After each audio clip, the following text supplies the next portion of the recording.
Mhm. Get rid of that. Technology. All righty, go ahead, Jackie. All right, we will call the meeting, the safety meeting to order. Has everybody read the minutes? Are there any corrections or additions? None, so can I have an approval on the minutes as read? I'll move to approve the minutes. I'll second. Okay. Brody will be here at 11, so he's not able to attend, and Brody will not be here. Karen Palmer, I never heard from her. Janine, do you have any updates? Nothing. Just, I think I have an electrical issue in the bathrooms downstairs because the light bulbs keep burning out. Do you have anybody come look at it? I haven't yet, but, the light bulbs are these fancy ones that are LEDs. And I have to replace them like every 3 months and they're supposed to last 10 years. So I think we ought to just take them fancy ones out and put regular old light sockets in there and go that route. That's my suggestion. Because those lights are kind of expensive. They're like, I don't know, $17 a piece. Well, if there's a wiring problem. Right. And that's your reason for burnout. I mean, why put that old to replace new? Need somebody to look at it. Well, electrician. Yeah, see, I haven't had any, but I just thought I'd bring it to your attention, see if that's what you want me to do. Okay.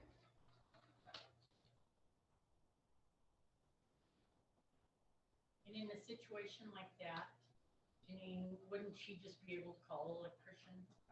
That would be something. Yeah, that's usually what I do. I usually call, what's his terms? Yeah, same guy that did the wiring in the shed and whatnot. Yeah. One voice. Yeah. Go ahead and get a hold of them. Okay. See if we can maybe just change them out to regular old light sockets instead of those fancy ones. Because that's what we got in the other parts, but the mirrors, just regular ones, and I never have any issues with those light bulbs. So the only thing with the fancy ones that was for historical would be that you want to make They're not sure- historical lights if you look at them. Are you, how you say they're not historical? They're not. They're just regular old new fangled LED light bulbs. They're two little bulbs, you know, that We put in. didn't, They didn't keep lights, we didn't go historical, but fixtures. the fixtures and whatnot, they did. The fixtures, well, if the fixtures take LED, when you put LED in the fixtures, it might be a wiring problem. Instead of taking the whole fixture out and putting in, You'd have to look at it to see what I'm talking about. well, just, probably get them from an electrician, I guess, before we would. I don't believe they did much in the bathroom as far as keeping that historical. They updated them. That's what they did. Didn't make it right in, we had to roll. Just have to.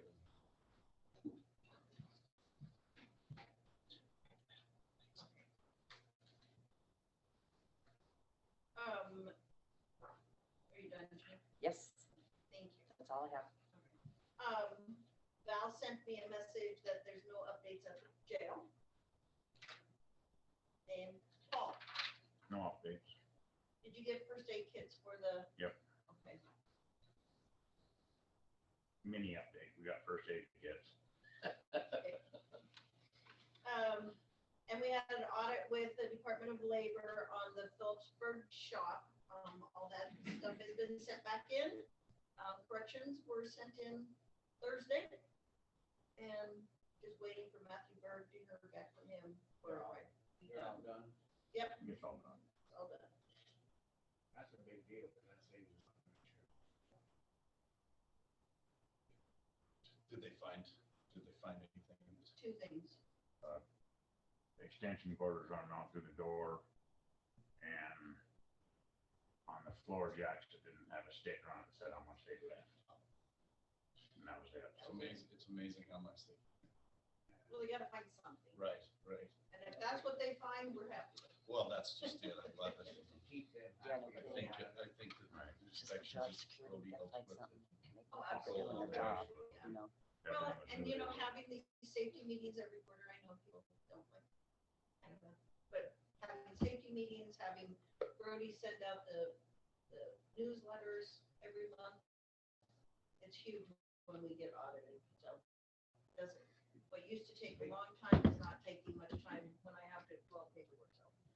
When we first started this, remember how many days we had to hit the fix? So, Yeah, yeah, it's good. going Everything's good. Good dog in here. Fix around. It's good, so. Thank you. Rhodey, do you wanna give your update? Certainly. That's all waste. So what we have here, start with the Mako loss runs on the, Thank you.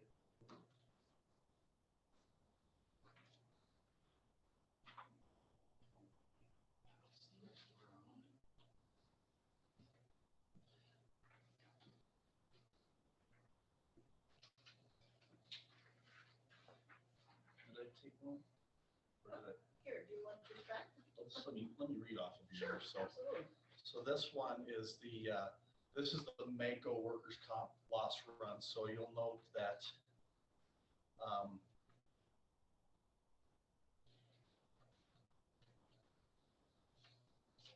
everything on this is closed.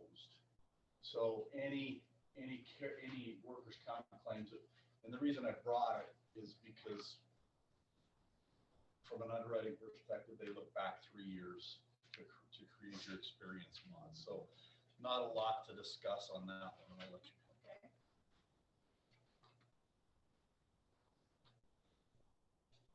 And then the next one is the Montana State Fund, Loss Fund.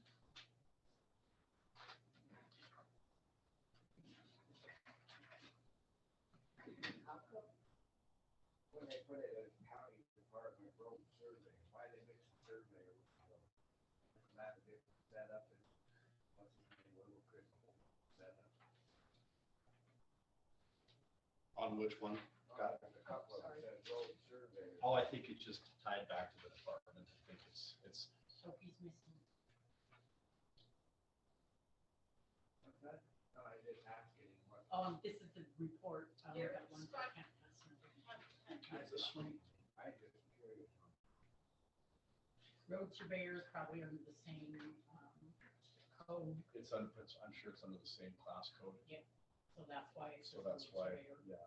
Under the class code for there's different codes for each work comp, like, so road surveyor is probably under the same code. Is the only thing I would see.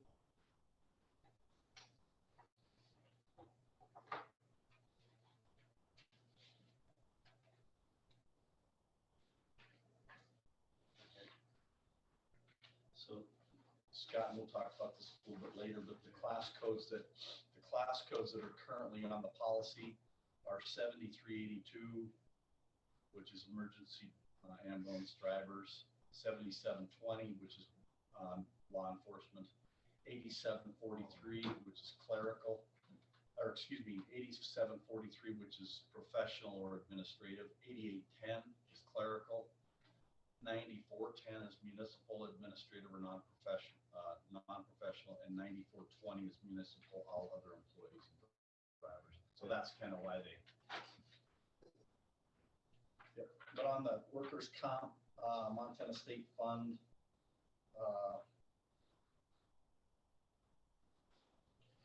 we had the sprain and strain, which is an open and accepted claim. Misstep coming out of the tractor, pulled her shoulder. So that's there. We have a small, looks like a hand got caught under between something. Small claim there. And that's been closed.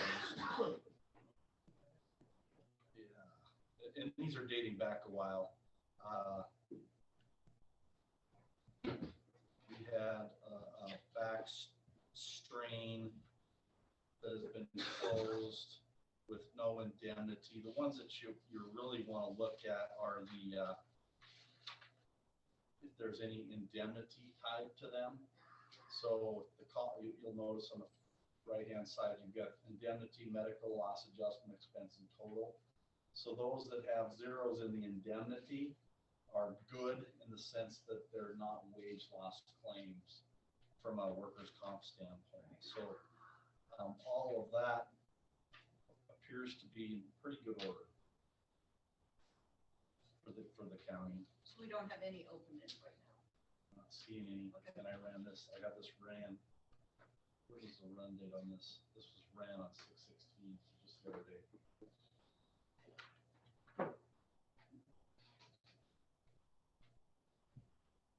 So any questions on the work comp?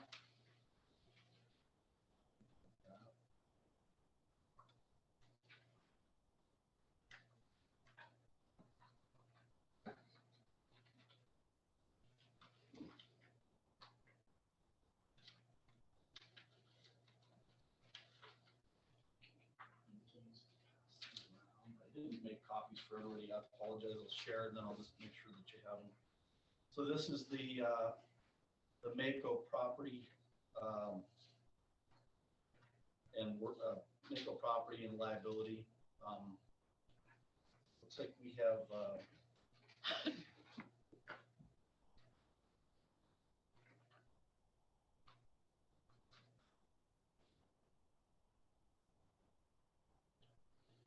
I talked to Mako yesterday, and we'll get an update later this morning.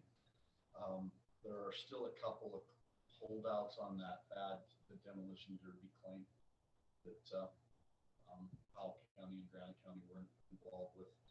But the lion's share of that has been settled, but there are still a couple holdouts. So in fact, this one might be closed, but the one on page 3 of 7 at the bottom, you can learn more about that today. But you'll note on this, there are a couple of them that are open. We do have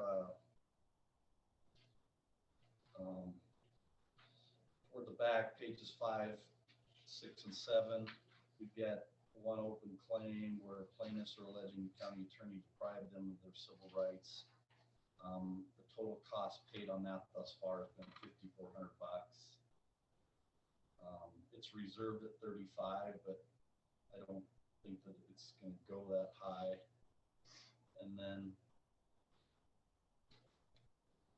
there's another open one for $35,000 where plaintiffs allege sheriff's department assisted county attorney in a personal vendetta. That's been paid $630 on that, so not a lot. And then we had a sink overflow causing water damage to courthouse main level. Looks like $8,100 has been paid on that so far. Why they have two claims when ambulance I was there, they only have one ambulance in that truck. Which one, Scott? On page 5 or 7, they got one for 2,600, the other one for 35, same thing. Okay, so one is liability, and then the other is physical damage for the vehicle itself. Is what I'm looking at. Auto collision. We've got Why would they charge fine? They're two separate. there's two separate lines though, so there's a collision, auto collision for the ambulance itself, and then liability for the other party, third party. I thought that plaintiff was alleged county attorney deprived them of civil rights. I thought that was taken care of. It may be, these are, it's a little stale run date on this, Chuck. So, we can ask Shannon that today. It very well may be taken care of. So we paid them $5,400 because they alleged that the county attorney deprived them of their civil rights. Well, it's probably expense, so the defense associated with defending the county. Probably getting the attorney. That's right. The Mako attorney. Yeah, that's probably. Okay. But this is a little bit stale, this couple months. Yep, old. right. So that could be cleaned up, but that's all I have.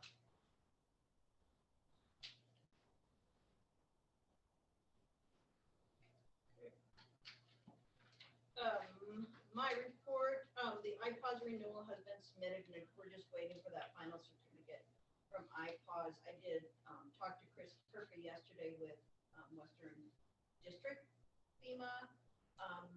So it is still our certificate is still active. We're just waiting for that final email. On our first aid CPR training, we did 14 employees. And so they are good and, till March 23rd of 24. So Deb Robinson is the certified instructor and I helped her with that. I went to a family assistant training in Missoula last week. And it's from the I Love You Foundation. And so there's no cost to our county for that. They pay for all of our mileage, or if we have motel rooms, they pay for everything. So that was good. It was one of the best trainings I've ever been to. It was talking about reunification on families if we have a disaster, the process. And on their website, they have all kinds of free stuff, like to teach law enforcement, everybody. So it was a good one. So, Billy and I talked about adding a panic alarm in the commissioner's room. So there's not one in here. There's one in the clerk and recorder's office. Well, what kind of? A panic alarm. So there's one right there in the clerk and recorder's office, and probably that door being closed is gonna keep you from running in there and pushing it. Why would you feel that you needed one here? Well, they wouldn't know if somebody just came in here and. Attack Joey while we're not here. Well, Chef in her office below. Yeah, I have one downstairs. But do we need to, but here's my concern about that, is the Healthy Granite have one in the back room, but do we need to switch things around when the judge? moves More on? likely we'll have to do some rearranging with them all, yes. But you and I can sit down and talk about Right. that. We can figure it out. I think she needs one in here, because she's gonna be up here all the time. Yeah, so just, we'll figure it out. We'll get yours from down there back up to here, and then we'll get the other ones back over there, and we'll get it figured out. Okay. And if we need to get another one, then we'll get another one. So is Put there it one where in it's the needed. treasurer's office too? Yes, there's one in every office.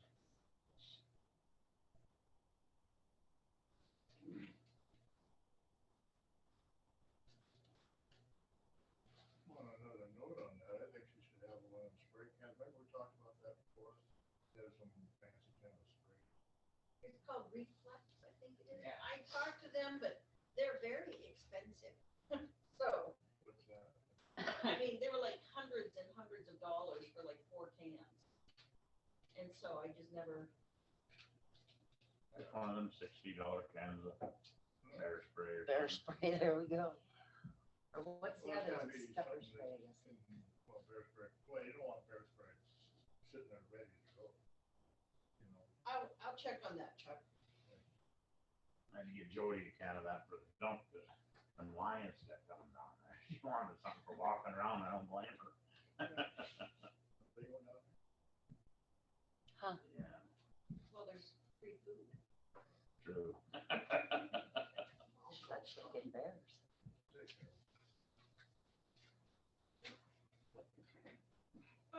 I think that's about it. Oh, you had the grab and go package you were talking about? Oh, yeah, I do. If any, I don't know if you want any for your trucks or anything, if you have them. I have extra that I found that is clean like that. Usually just for workman's comp, you can just throw them in a glove box. I don't know if you already have these. We got some in the office. Do you want any more? I don't think so. Okay, if you do, I have a big packet. Or if anyone else needs them, like the crew. You didn't change them or anything, right?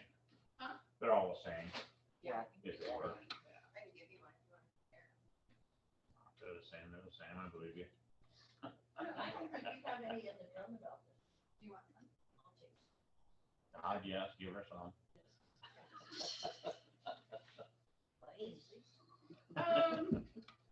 Any other concerns that anybody has? No, good job, everybody.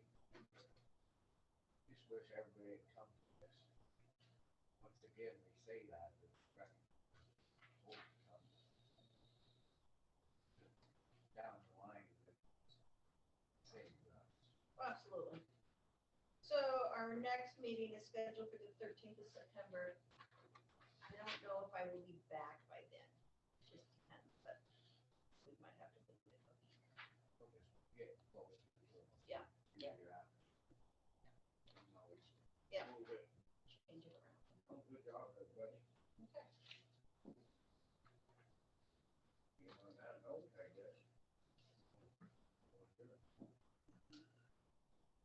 Anybody make a motion? Yeah, on that note, I make a motion. Anybody second? I'll second. Thank you. All right, Just get hold of it. yeah, I'll do that. I'll give you a call now. All right, have a good day, all. Thanks, Janine. Hey, Brody, I can send you the airport renewals. Okay, there. Sure, I think you guys had me. I had our airport chair. so, I would be. Got it. And you sent those to both myself and Lynn, right? Yeah. All right, We're gonna move the, Long drive, most of that. well, I'll be back here. I'm gonna go have a cup of coffee, I guess, somewhere, and I'll be back in a couple hours. where's the best place to eat? Good. Well, there's places, are you gonna eat? Oh, Jackalope. Jackalope. Jackalope?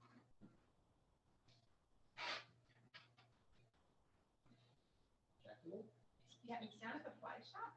Okay, You go in there, they're in the process, I think, of making an actual coffee shop. next okay, I've door. been in there, Oh yeah. my gosh, their coffee is. How's everything with you, Scott? No, I got allergies and half-assed. Oh, this time of year kind of gets you. I was out reading. Oh. Trying to get sleep.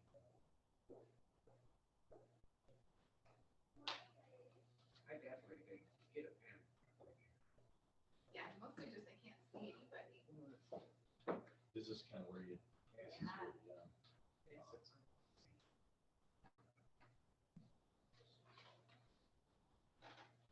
Good morning. Good morning.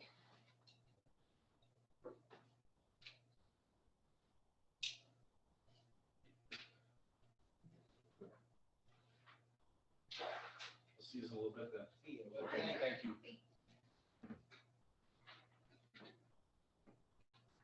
Good morning. Good morning, how are you? Great, thank you.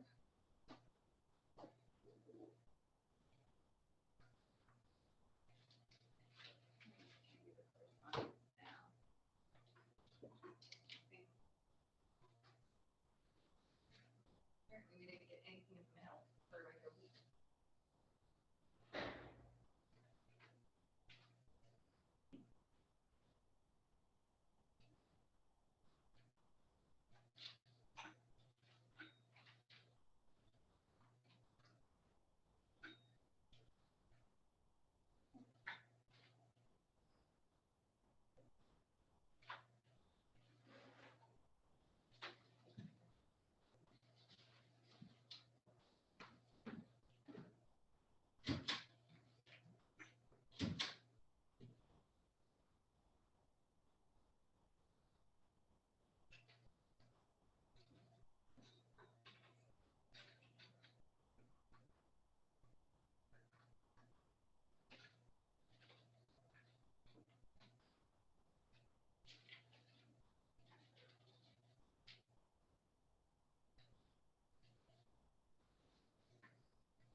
didn't hear you. All right, you don't have to give it away. I did say good morning to you. I know I don't hear you that well, Scott. Shake your head. You're the one with the problem.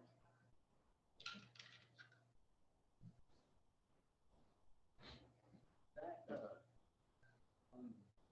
you signed it. No, he's not coming in. Yeah, But Brad Newman, yeah, Brad Newman texted me last night. Get off. because it was, the water was splashing. I think it's hard. Morning, June. I don't know, like I get the asking of the three agencies for approval and stuff like that, but it's such a, it takes so much time to hear back. I'm sure you'll sit over here. See the evaporation now where it's gonna start getting easy to be.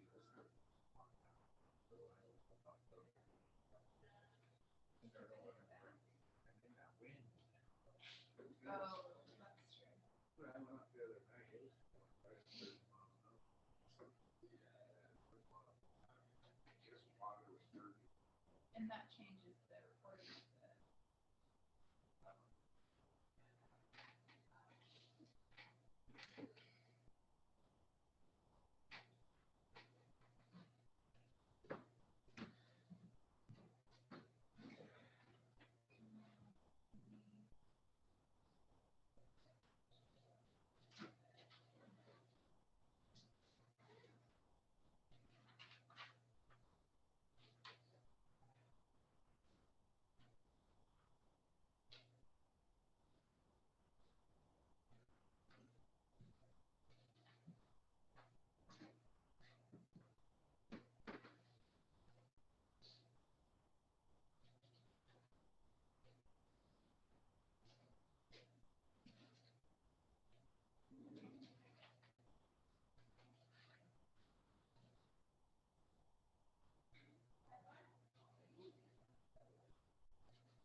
Morning.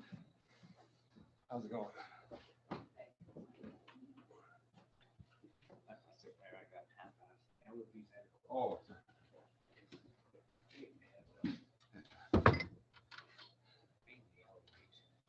social distance. Yeah, there's a lot of pollen. Guess we'll go ahead. We already said the pledge for the people that were here earlier, but we say it's just people here. Ready to go. Allegiance to the flag of the United States of America and to the republic for which it stands, one nation, under God, indivisible, with liberty and justice for all.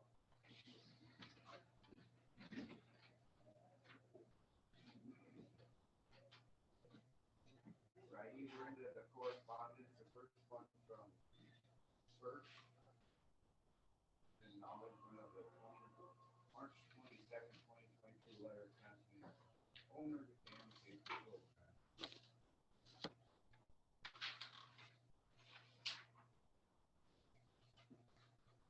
Next one from Bernardo Curio. 3 pages of the same message. It's down here at the back.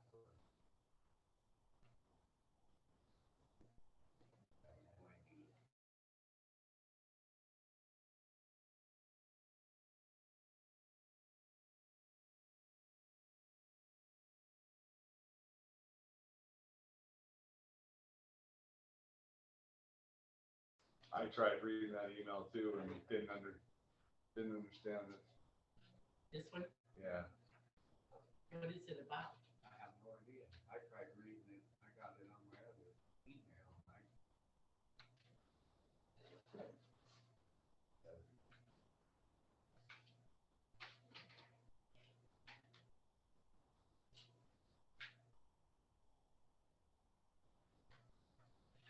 So yeah, I kind of did too, but there were so many that I couldn't get to an actual Say. where it said anything, and I didn't get to that because I couldn't figure it out, so. I read it, but I don't understand.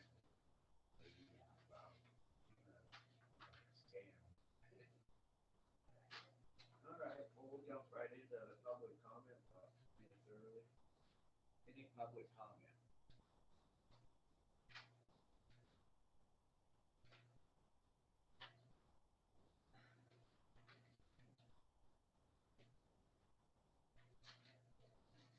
Elena,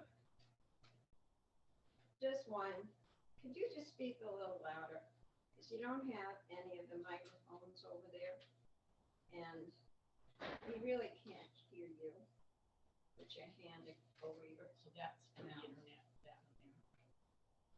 Just so you know. I don't think that's even on, is it? I'm sorry, what? That is not on. No, it just buzzes incredibly loudly. it's breaking in on our other stuff now. well, if you just talk louder, that'd be great. Thank you.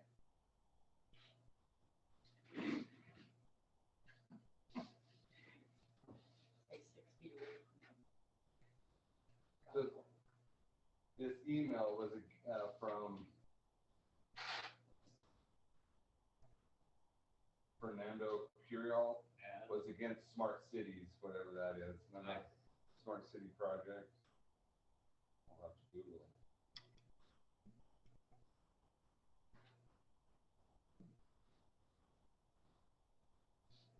yeah, I never understood it. I don't know what smart cities are. So he's mentioning something that he doesn't want anybody to do because of it slipped into the infrastructure plan. And he wants all counties and cities and to be aware. I That's, don't know. So what is it? it's somebody just trying to get counties to be aware not to do the smart cities, whatever smart cities. Okay, you want me to read you what I Google? The smart city is a municipality that uses information and communication technologies to increase operational efficiency, share information with the public, and improve both the quality of government services and citizen welfare. So it's like basically against the So what's technology. really behind it? Is it federal? Well, it's in the infrastructure bill. Yeah, so there'd be monies for it. I don't know. I don't know who he is. Elena? If I may address that, it has to do with Agenda 21, Agenda 22, sustainable development. And that's what that's all about. The UN Agenda 21, 22, 23. How they're gonna change the view of the counties, the infrastructure to make it more sustainable. And, well, everything What is does online about it. sustainable mean? I'm sorry. What does sustainable mean? Reusable energy, integrated neighborhoods where you would have people living and working in the same place, mass transportation. What, Missoula is kind of good. working out of the same Example. policy, Elena? When you Well, say, that's what that's about. It's gradually coming to being through all the infrastructure. And when you have these people that are coming for grants, oh, we can do this for you, and sounds good. But again, you should read the small print, especially on these So kind grants. of where I'm coming from on the grants and stuff, control. And everybody, well, we can't get this fine. Well, it's not just the federal. There's always It's- something attached to it. There's always a control. It's, the UN. It's not, you know, I don't wanna go off on a tangent on here, but you've heard of the New World Order, Sustainable Development Living, that's all part of it. It's been going on for years now, so. And we, to a certain degree, we're getting it over here, affordable living, zoning, that kind of stuff. Okay, thank you. Thank you. You're welcome. Any other public comment? So that email right there isn't anything that we would have to look into or worry about. Yeah. He's just giving his opinion, Yeah. he's against Okay. that, We discourse. yeah. And I guess you can consider that in your decisions you make, but, it's up to you.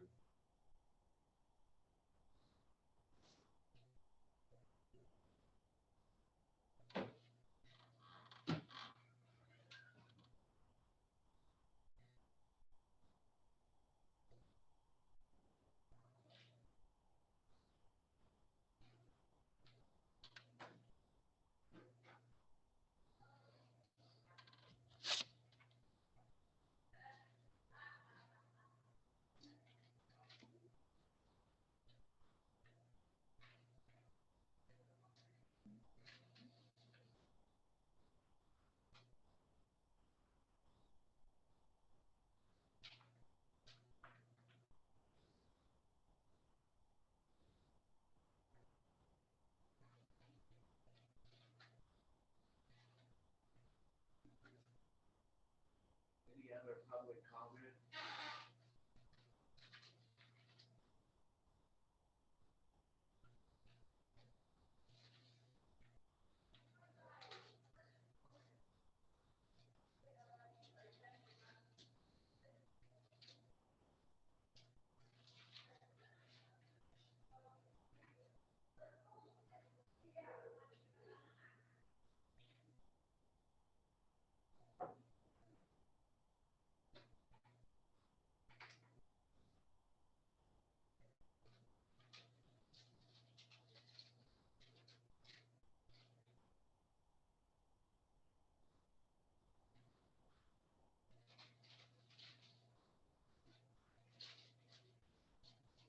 Well, since we have time, I just want to ask a question. That monitor up there, does it work or anything? That one, That's the camera, that one over there. the, The one on the wall. if, yeah, I've gotta figure out how the cords can connect now that they Let's have. not monkey with that until we get this. Yeah, they have all my, I'm sorry. what We was the don't other really one wanna that- start up on monkeying with that till we get our speak, so we can hear Oh. us first. Yeah, because the background with that, that was for the impaired hearing. So as you typed, it used to be where people would see it. And I, Just to, hopefully after Blackfoot comes in and we can see what outlets we have and get everything so it connects. Once upon a time on that monitor, it showed the minutes as Mike was typing for the people who couldn't hear. Right. Is what it did. so now you can have it with all the technology, you can have the spoken word shown on it. Is there a mic hooked up to your Chromebook? That picks up sound? They're all of these little mics are plugged in, like these little ones around the room are plugged Oh, into okay. the Chromebook. Nice. What? Those are just for the Zoom thing. Yeah. Yeah, there's like a, if you hit that, it turns them all off. and make sure you turn them on. But then they all connect back. Yeah, Once again? yeah, it should be blue.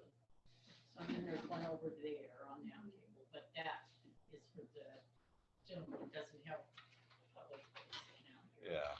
This is from DIS rec. It's not an amplifier, it's just. Yeah. Mic. And Blaine, I think as far as remote viewers, the only one you can hear is Blanche, as far as a mic mic is on, but everybody else is, connected their mic. I don't know why you can hear me. I think possibly because I'm sitting between the two mics. And maybe your computer or whatever you got in front of you, your pad is on. Yeah, I know one thing when I'm home and I'm looking at it, and I hear the Zoom people way better than I hear Right. what's in here. Yeah. And then we see your picture. So something must be on your tablet or something must be on. No, her computer has to be muted or it echoes through the other devices. Yeah, I've got next on mine. But I'm just saying. Yeah.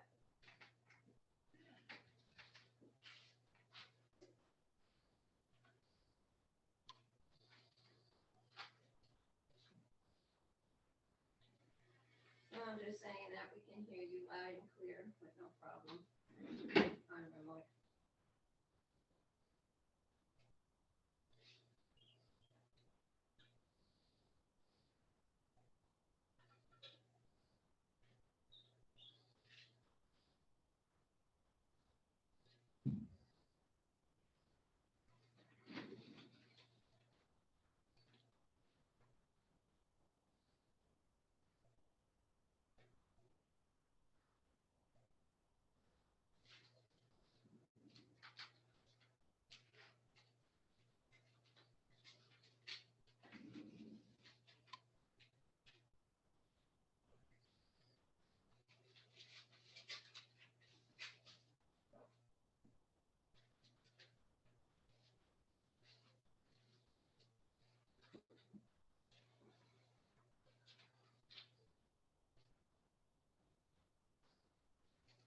Today the first day of summer?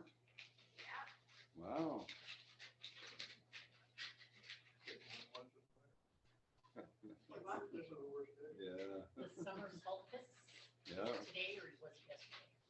today, Is that the correct pronunciation? solstice.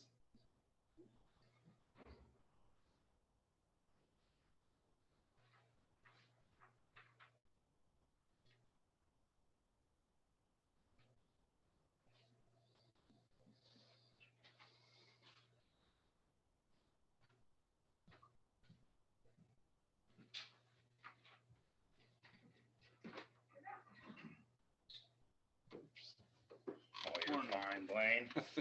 Taking up your chair in there. All right, we're a minute early, we'll go right into the road and bridge weekly report, all. Well, we're just doing the same thing we were last week. Still doing some dirt patching, and we should be full force blading by tomorrow. Doing some hit and miss stuff right now, you know, but just too wet. Take a look at that detour. I did not. I will this week though. We're gonna talk to that guy today.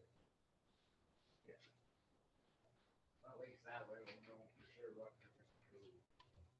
Right. Well, I know it's pretty nasty, and as far as school buses, I don't know about that. Yeah, I don't think school bus. I mean, for a regular guy going through there, I mean, you don't even go through there, but for buses and, I mean, I'll have to close that road because, you know, down the condo, they're gonna have to know that it's closed. Say that again. You'd have to know that that road is gonna be closed in Anaconda, so that when they're coming off the, you know, but I'm sure they're aware of that. But I mean, even if we had to touch up that other road, you know, that bypass road for local people to say, still isn't a bus route.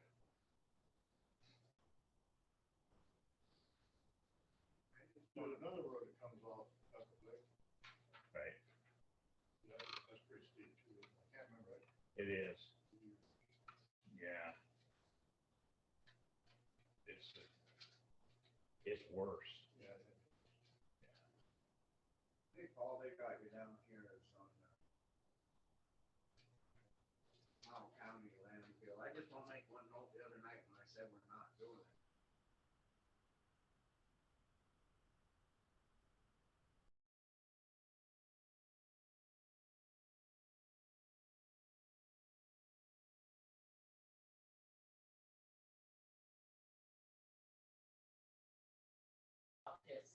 is, we haven't spoke with the commissioners at all, correct?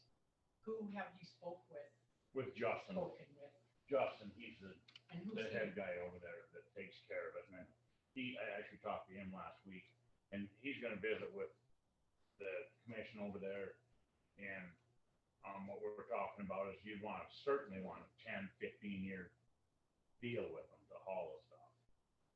And, they're right now they're going through buying new dumpsters and stuff for themselves, so he's gonna give me some numbers on them, what they cost today. So that'll, Just, I don't mean to interrupt you, but just to say that we would need a financial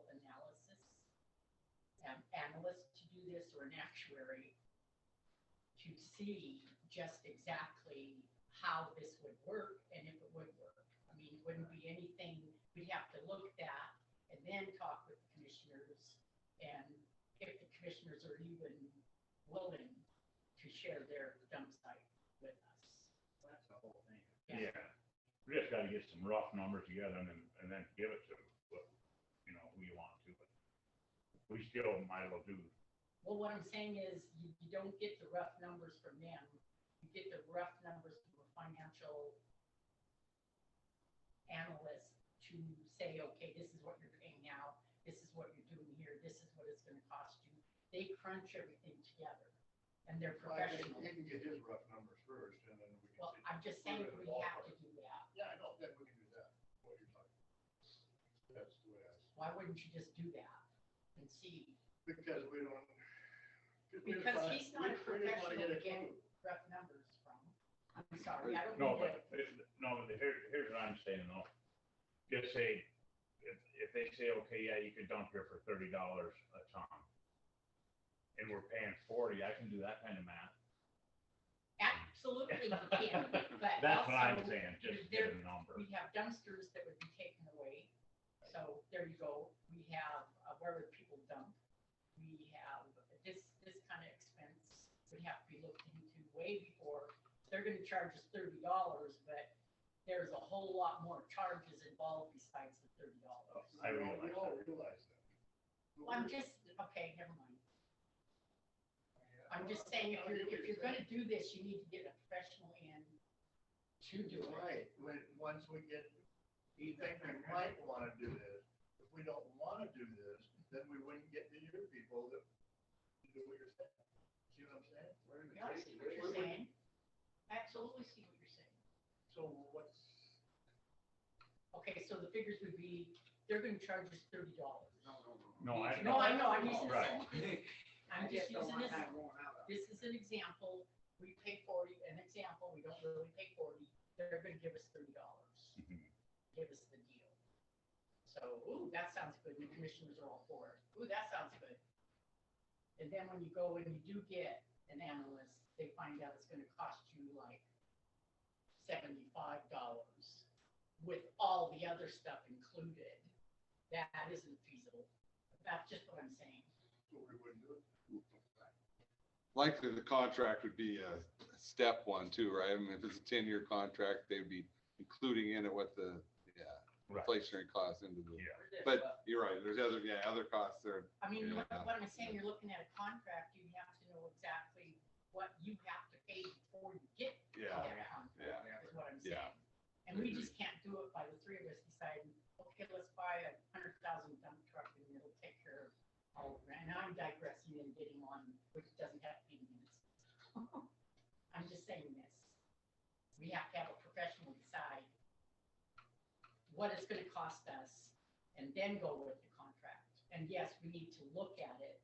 We don't even know if they'll even do it. Yes. Yeah, and that's the thing. And that's why we left it up to Paul to go check it out. We're not making no Well, decision. actually, I would feel that we would talk to the commission before we talk to anybody. Paul's gonna deal with the guy that's setting it up over there, and that's what we got. They have a board over that, Justin Williams. But you're right, ultimately it'd be the commission, but I think he does have quite a bit of power So this Justin is chairman of the board of the, solid waste. Yeah. landfill board, I'm not sure what they call it. I'm just saying we need our duckies in a row is all I'm They- saying. They need numbers, like, how much, do we ship a month? What did we ship this month compared to last year at this time? So I'm getting that stuff put together from so they can see, so they've gotta be able to figure out the tonnage, what we're actually shipping. And, we can do that stuff ourselves, we can figure out how much trucks cost, how much dumpsters cost, and then give it to the power to be and let them figure out what it shapes up to be. Like you say, it might not work at all, it might work really good.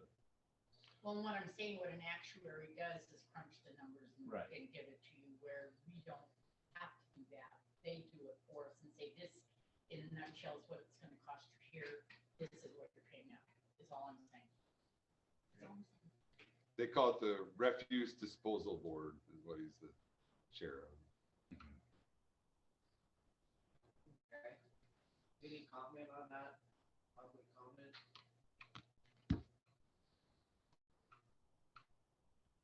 Work in progress. That's all.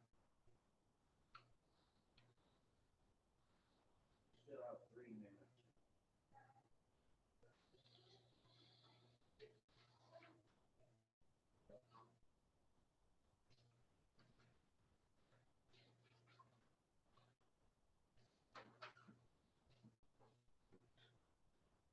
Like somewhere around your mouth.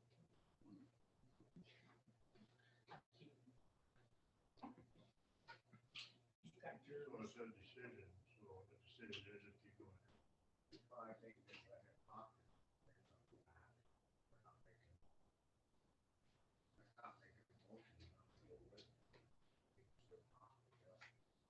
Like we've asked.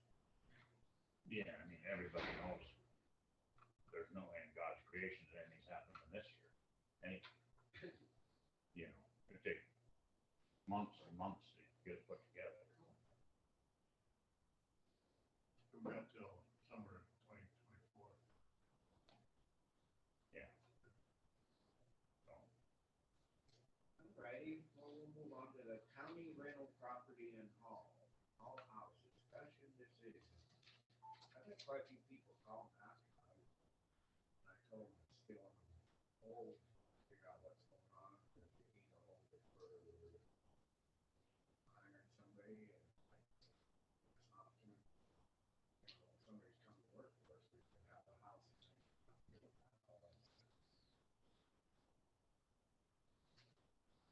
What do So- you think? What's Paul think? Why would Paul have anything to say? Because I want to know what he thinks. Okay. I think it'd be an incentive for, if somebody's coming here and wants to go to work and there is nowhere to live here, it might be a way to get a good guy hired. That's what I think. That's all I. And what I do know is Nate is moved out and the house is clean, and so it's ready for whatever you guys want to do. So this is something, if I may, we need to figure out a contract. We need to do fair market value. We need to get in the contract all the things that needed to be in there concerning no pets, no children. They're very, very stringent things in the contract that would have to be there. There seriously needs some kind of deposit made, plus the rent, and $400 is definitely not fair market value. I don't believe in, when I told you about the example across the street from me, 1,600, that's way out of line. But go ahead. Did you see the stuff? Bill? Yes, I did. I'm just saying that we're not just saying that, we're just looking into it.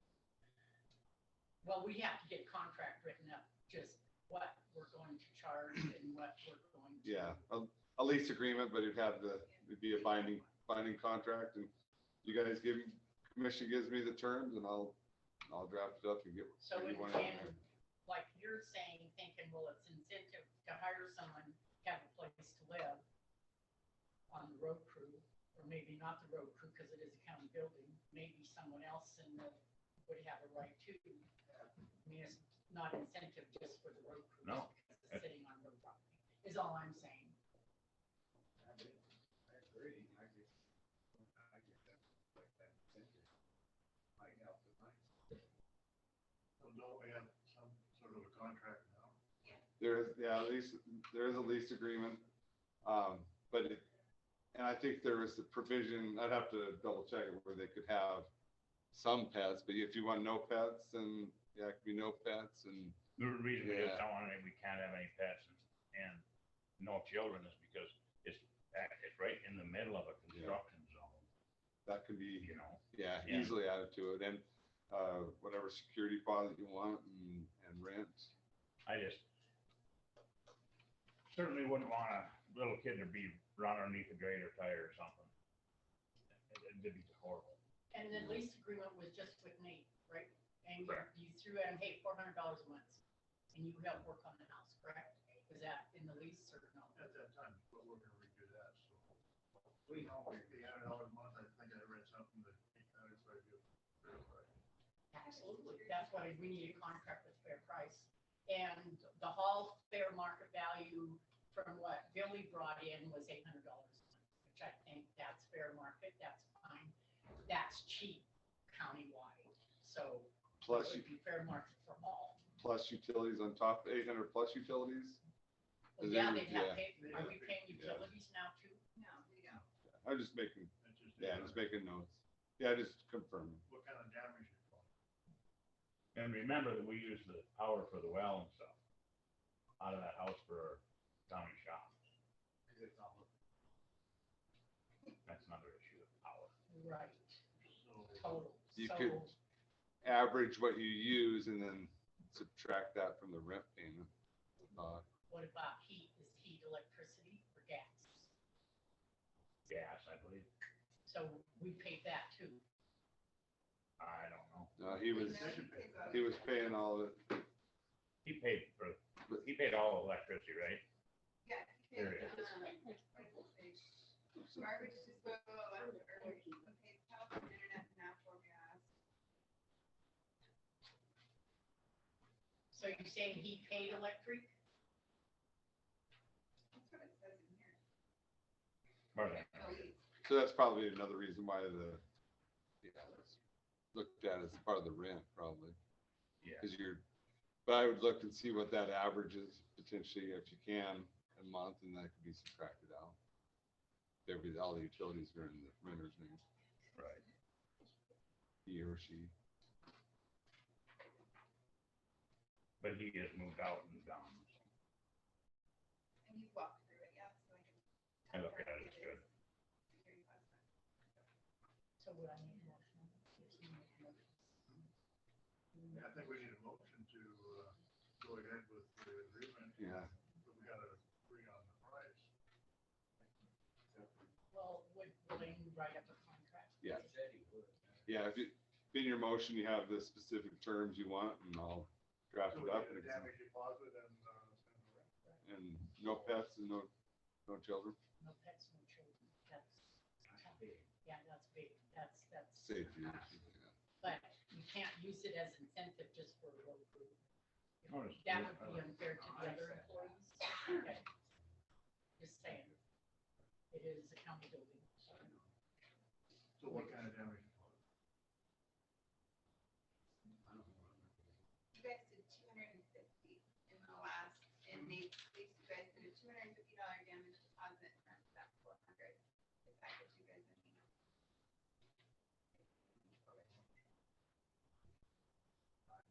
500. 250 isn't gonna cut it with the damage.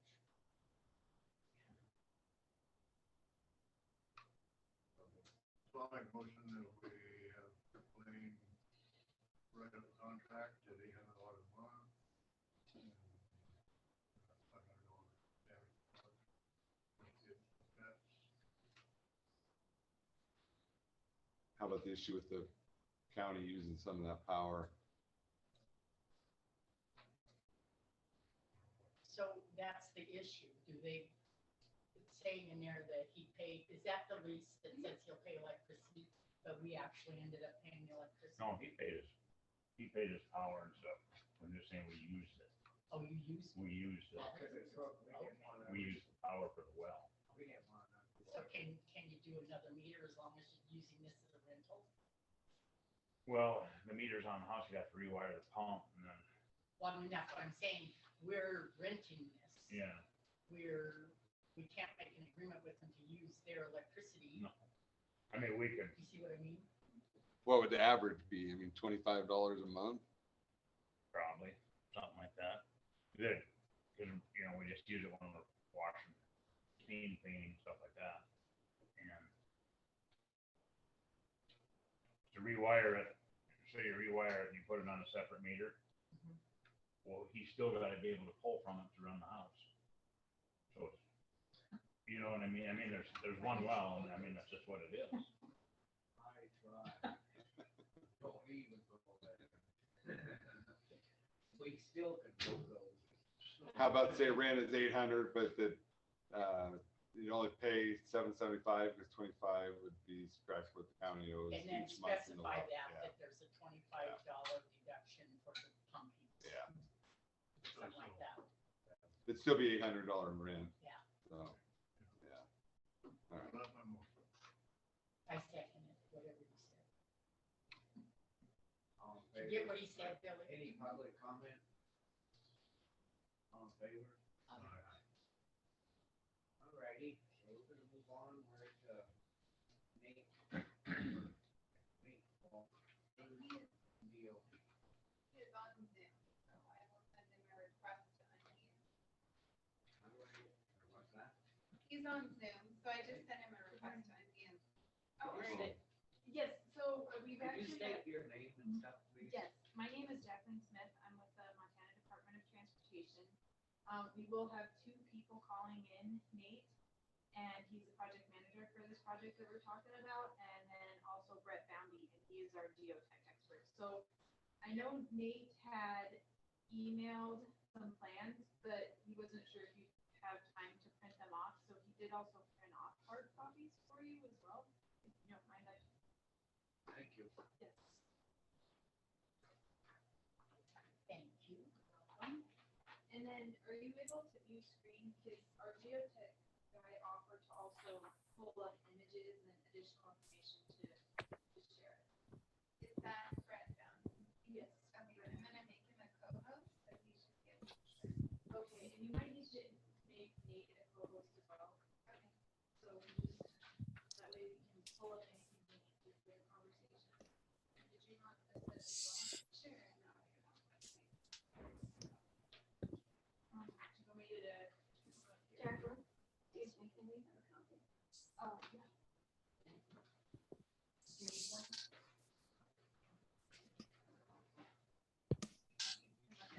I'm just gonna end up uploading mine.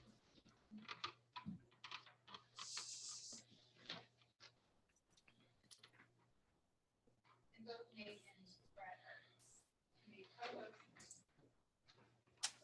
So you got them on, ready to go? Yep.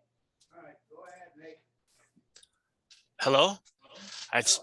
I'm barely making, I can hear someone talking, saying some Nate, maybe. It's kind of quiet. Yeah, so I'm Nate Walters. I'm the project manager of this rockfall mitigation project on or MT1. So can I share my screen or I can? Okay, let me try to. Yes. All right, you guys seeing that right now? Okay. So this project started out being we're just gonna maintain or do some maintenance on some of the rockfall mitigation that's out there right now. And through our investigation and surveying of the area, we did find some more concerning areas. Yeah? Can I stop you just for 1 second? Sure.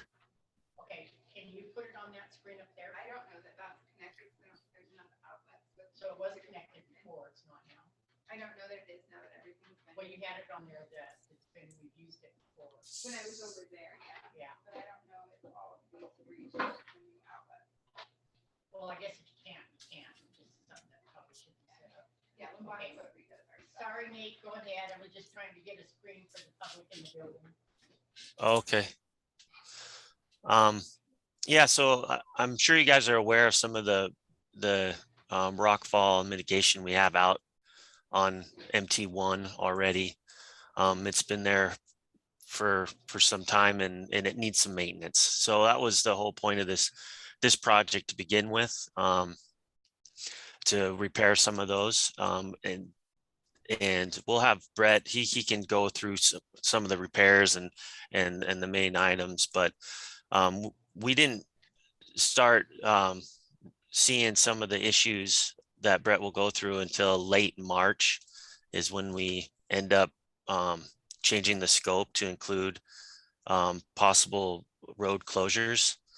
And through the development of the project, we the final plan review, which wasn't very long ago, we were kind of intending to have authorized vehicle passage through the project at critical times of the day, but it was kind of concerning for the geotechnical folks to even have cars pass when we're doing this scaling through there. So they're more concerned about having those critical times a day to have cars passage or have car passage through there.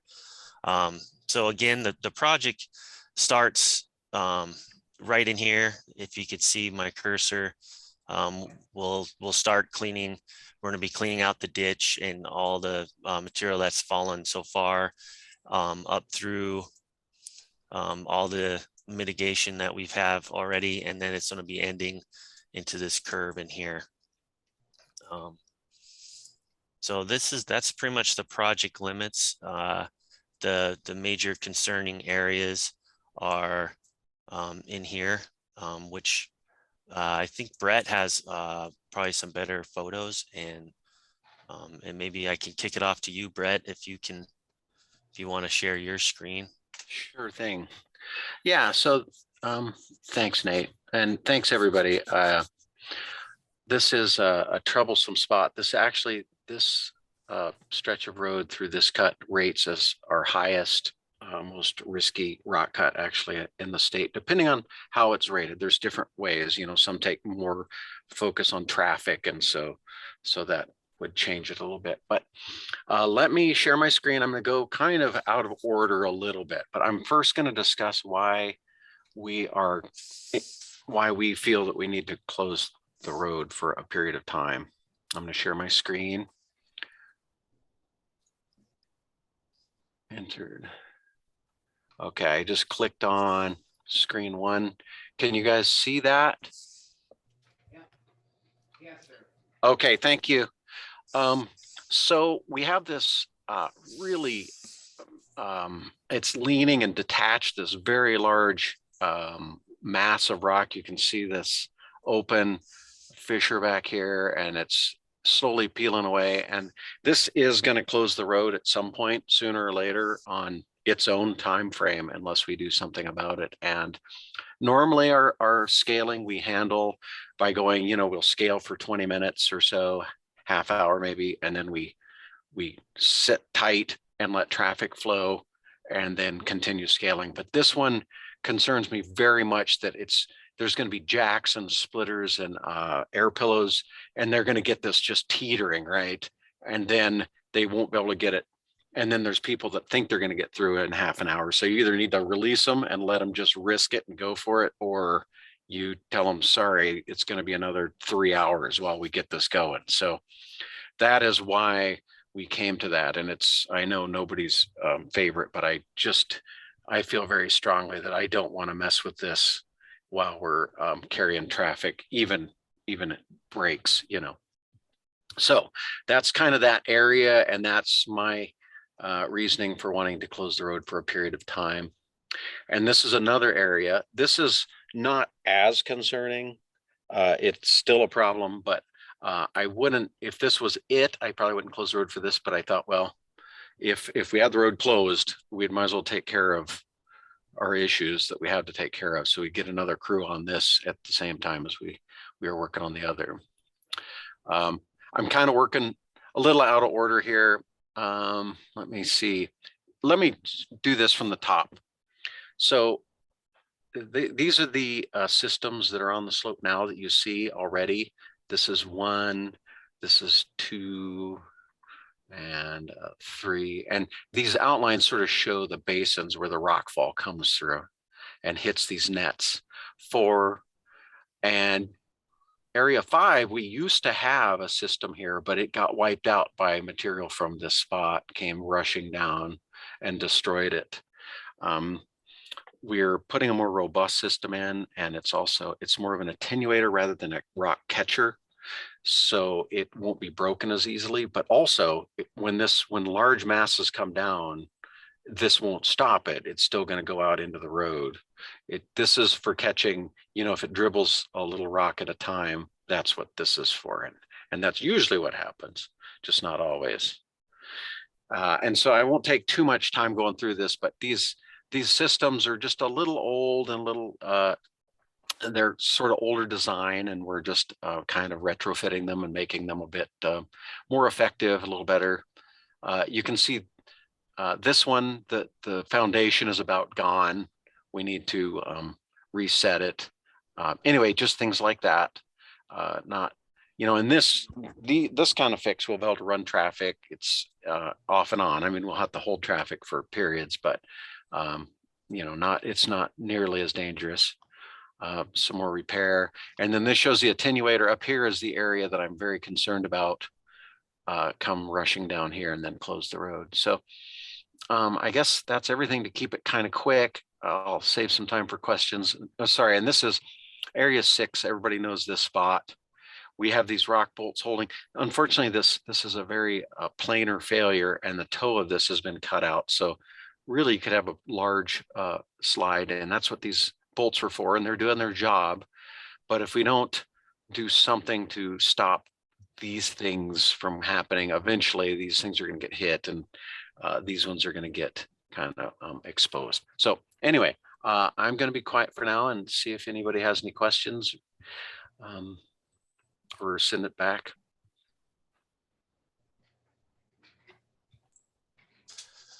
Thanks, Brett. Okay. Go ahead. If you guys have questions, I can talk about a little bit more about the traffic control during the area fixes.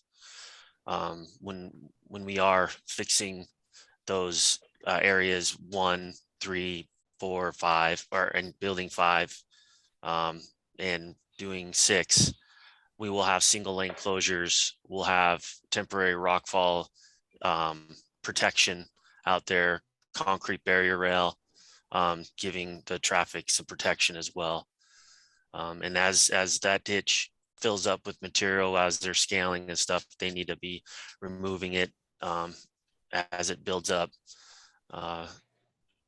So, and then when they are doing those maintenance fixes, they are allowed to have a 30-minute lane closure, and then they'll open it up.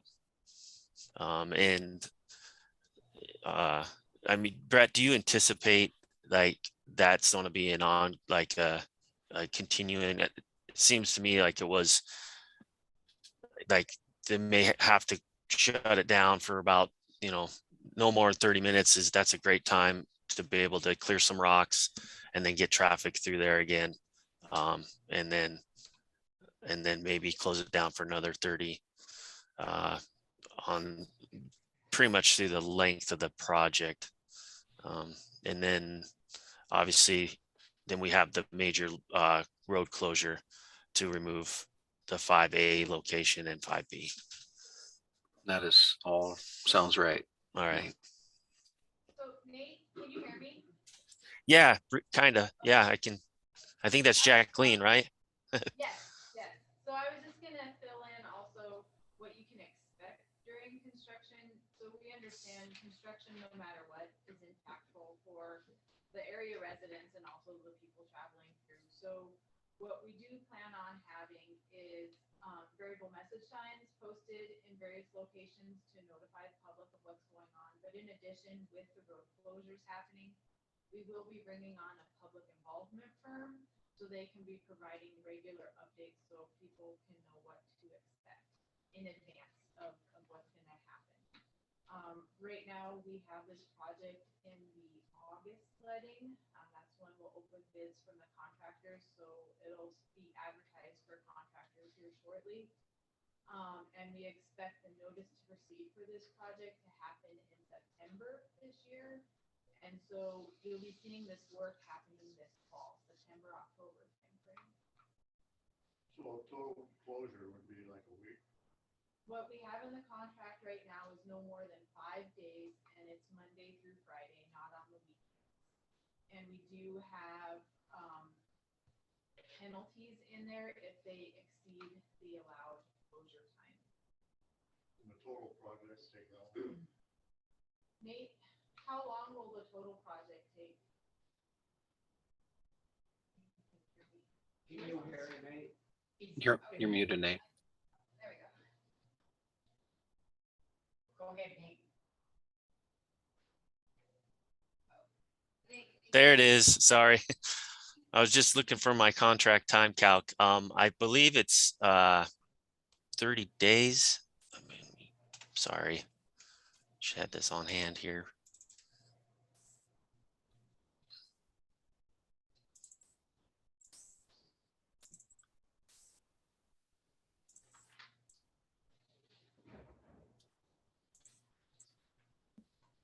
Oh, actually we got 55 days on our contract time.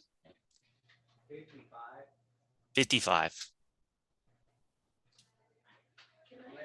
Can I ask a couple of questions?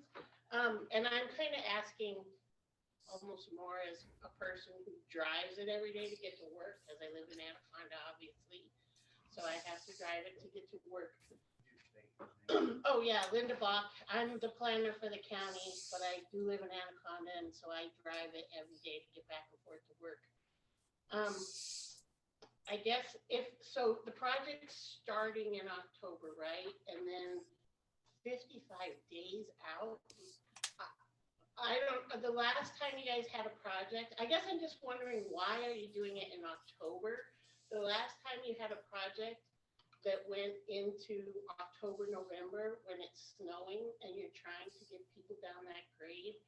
But I mean, I'm sorry, but I called like 4 or 5 times saying, why are you doing this project right now? It's incredibly dangerous to be trying to go through a construction project on the grade in the snow.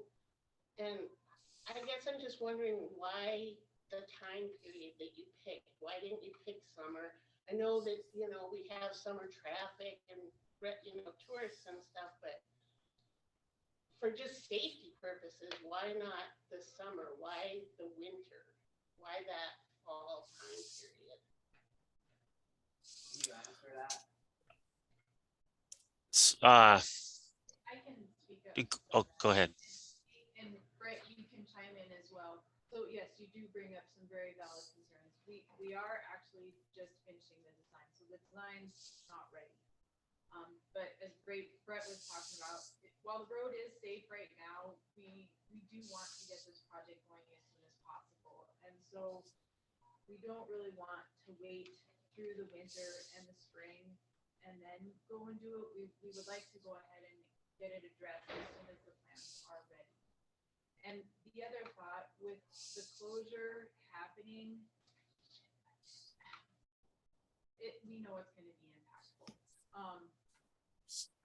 With summer traffic, there's going to be a lot of tourists that, even though we do have information posted, it seems that we do miss people, or people miss the notices. And so the thought was to try and miss some of that summer traffic so that we don't have these tourists getting to that point and then going, well, now we don't know where to go when this changed our plans. So the hope is to get it in the fall before the weather gets really bad, and then not have to worry about it over the winter, spring, and lead into the summer. And I guess just as my own, just speaking personally, the weather is bad up there by October. I mean, it's getting to where, you know, I mean, for me personally, I have my studded tires on. I'm preparing. It's not really safe. It snows a lot. They're trying to get the plows up in through there a lot. I mean, it's just, I guess that part is very concerning, especially for me, especially knowing it's going 55 days out from the middle of October. That's September. what, September. so it's starting some September, Correct. like early September, late September. Oh, okay. So your deadline to finish is mid-October then. Okay. Well, that's a little better. Yeah, no, I do. Wait a minute. Elena? Thank you. Elena Gagliano for the record. Thank you for the handout. Since we don't see the screen, is the area that we're talking about on page 1 where it has those 2 arrows? On here? Yes, page 1 shows you This the area. project limits. And then if you scroll in, you'll see a detail sheet. And it says detail, and it has areas called out, area 1, 2, 3, 4, 5A, 5B, 6. Where we would have that 5A and 5B are the areas where the work would require the 5-day closure. 5A and 5B. Yeah. I think. And we do have it as a maximum. So depending on the contractor's rate of speed, it could be done earlier. It might be the full 5 days. I believe the timing that we have it is it starts at 8 a.m. on Monday, the closure, and then has to be open by 5 p.m. on Friday. The thing about it, if we don't do something now, it could end up being cold forever. And just for clarification, this is, That's the intent, is to be proactive in the treatment. It sucks to close days, but yeah. How much nicer it's gonna be once you get it done. Right? Jacqueline, just for clarification, this is because of the blasting that's gonna be done, but when was the blasting? Well, Is there blasting? gonna be It's not necessarily blasting, right, Brett? It's other means of breaking up the rock. That's Right. correct. Yeah, that's right. At this time, we thought about this very hard, and we had some concerns about loosening, opening a can of worms, getting too aggressive with it. So we're going to use mechanical means is the plan. Okay, Blaine, go ahead. Okay, thank you. Is there a possibility that you could do the bids or bid submittals or like end of August, or is that cutting it too close? You said if bids were due in September, then they wouldn't be starting until. No, sorry, I didn't clarify that very well. The contractors will be seeing and bidding on the plans here in the next few weeks. The bids will be opened by the contractors, so the contractors have to submit their bids, and we'll be opening them in August. Oh, okay. And the contractor will have their official notice to proceed on September 2nd. Hopefully you get contractors too, with everything else going on in the state. That's That's been, a big deal. right,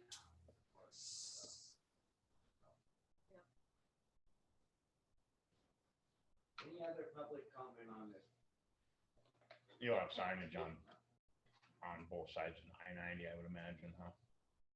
yeah. Nate, where did we have proposed to put those variable message signs? We have a few. We have some going by Hamilton, Anaconda. We have the junction of MT1 and the Scalcoho Road. We're actually putting one by Hall too. And I said Anaconda. Put it on the radio too, like a local radio station, just so. I know they've done that before, like whatever it is, 94.1. Yep, we can talk to the public involvement firm about doing that. Lunch? Shouldn't one come off I-92 Yeah, Drummond. instead I-90? Oh, right. Yeah. Thank you. Yeah. We'll have one after Drummond too. Or any other comments on this?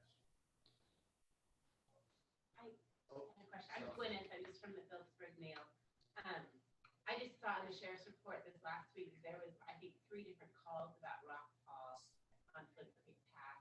I just wondered if that had been notified to you guys and if that had anything to do with the area that you'll be working in.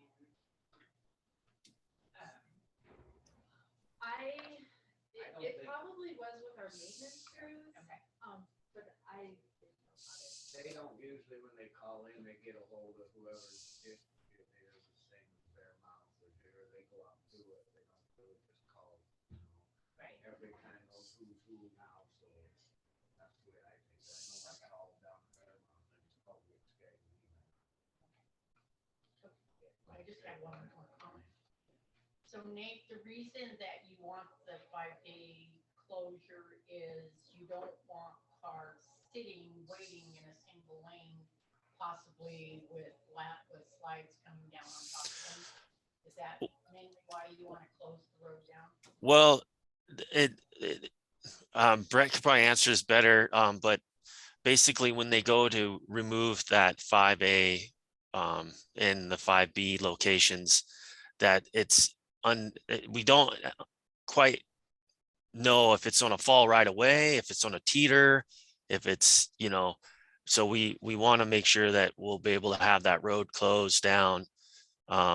So we won't have any cars going through there when that's teetering, and not fallen yet. Any other comments? I just have one last question. So is the 5-day closure primarily at the beginning of the project, or do they know like when it's going to happen? Might be when they start breaking it open, see how much is coming down that, they probably don't have any idea until they start pumping. Well, so I can help answer that. So the contractor is required to supply a plan to us, a schedule on when they want to attempt this.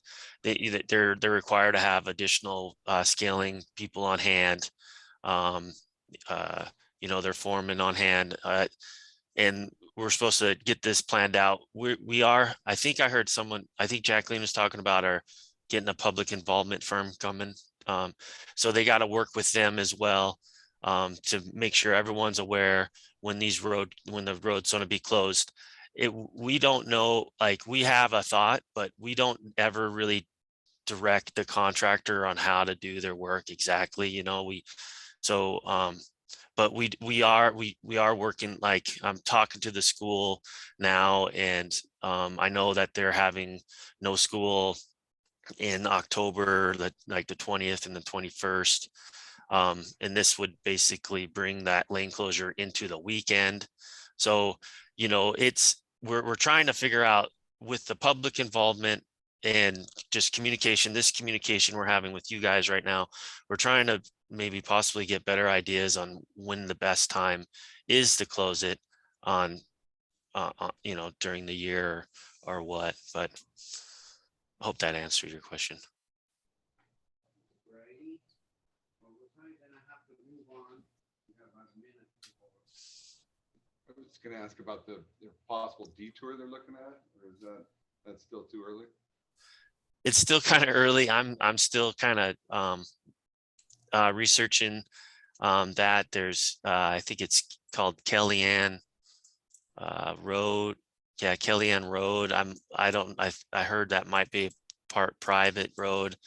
But the public outreach too should we'll reach out to people living on the road and see if what kind of impacts it's going to do to them, and yeah, we're researching, trying to figure out the best possible way to try to detour. This is a really hard area. You guys know the area probably better than I do, and trying to find a good detour is pretty tough. So I would like some input from the group here. We have talked about maybe just putting up find alternate route instead of identifying a detour route. And we've done that on other projects. Any thoughts or opinions on actually designating a detour route or just posting find an alternate route? If you did that, Google Maps will have cars going in the dead end roads and private property, and it'd just be a nightmare. Okay. That's helpful, thank you. Alrighty, any other comments? And then if you guys just keep us updated as much as you can, please. Yes. Thanks, everybody. Yes, and I know, our PI person for the district has been working on setting up a meeting for us to have an interview on all the area projects. Right, well, thank you, everybody. We got to move on and. Thank you. Thank you, guys. All right. See you later. Have a good. We're gonna jump I got some down there. stuff coming your way. The damn Ender's report. And Brad Merriman is on. It's just from the last,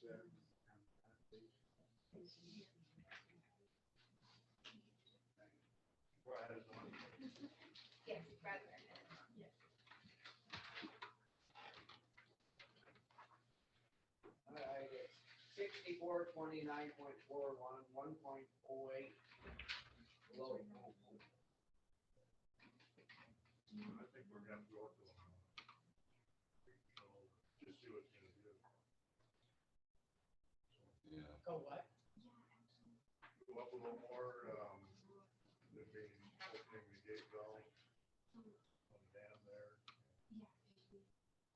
I don't know exactly what to go to, I'd say at least 50 per week or two. If we're setting at 42, we're having trouble with some water or air bubbles, is what we're saying. You get that? So, But if it gets warm and there's all that snow that they say is up there. Yeah, it's supposed to get in the 70s here. Inch down, so basically we're full. That's what I can do. yeah, it was splashing over, it was coming over the spillway a little bit. You know, that wind was blowing 30, 40 miles an hour up there too. Yeah. What's your idea, Brad?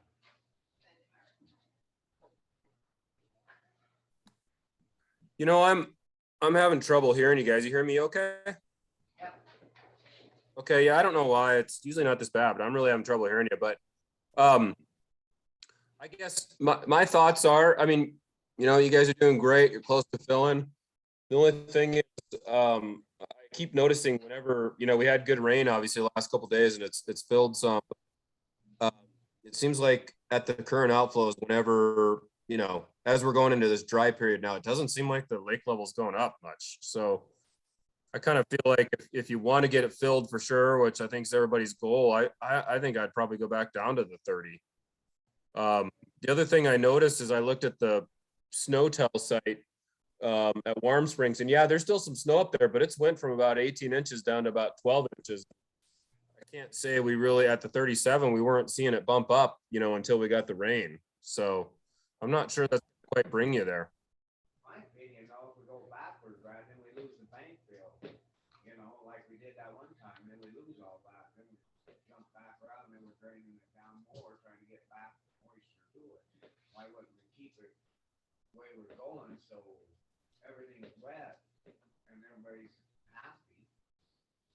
Yeah, I know, I can't see going backwards. I mean, we just don't know how much moisture is gonna come down from those mountains in this week or in the next 2 weeks. So I think we have to go up a little bit more because we don't wanna go to the spill. Some of it, I don't know.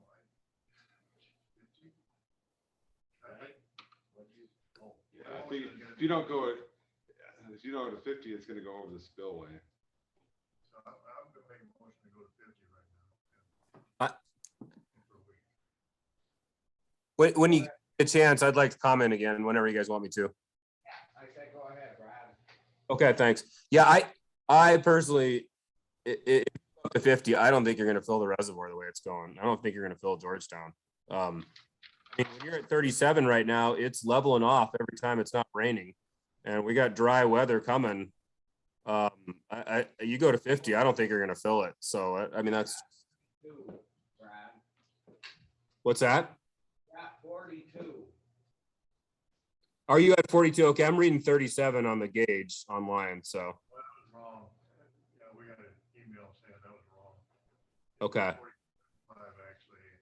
And my point is, we're within an inch, pretty much that's full. I mean, what do you want? I mean, Well, I'm not saying you're not close to full. You're close, but I mean, it would be nice to get it actually full, but I mean, that last inch is a lot more water than, an inch down at 28.5, as you know. I mean, that reservoir widens out the higher you get, but yeah, I'm only gonna gripe so much, but I personally wouldn't go up. I would at least stay, or I'd drop to 30 if you want to fill it, but just looking at the data and looking what's going on the last week.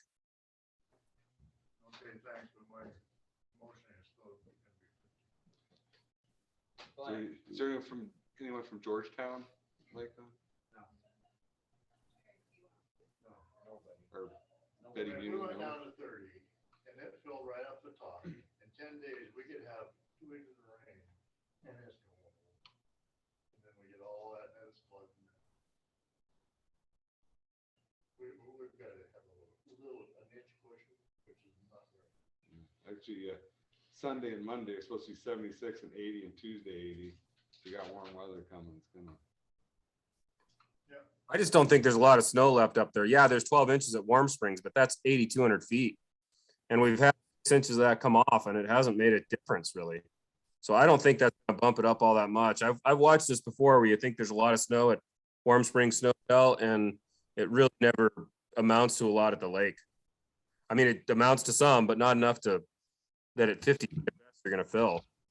No, I agree with you, but we can't take a chance that we don't actually know what's there. But I totally agree with you on that snow level thing. And water moisture. But I'm still gonna say 50. Okay, I understand, Brad, your opinion. I'm gonna go ahead and second it with Chuck because he's, I think that you're right. I just you've got to be really very careful with the weather the way it is in Montana. Public comment? I was just say, if you keep it 50 CFS and then look at it day by day, and if it starts dropping, then I would cut it down. Okay. Any other public comment on this? If none, all in favor? Aye. We're going to 50. We'll get all the calls. You got time on your phone.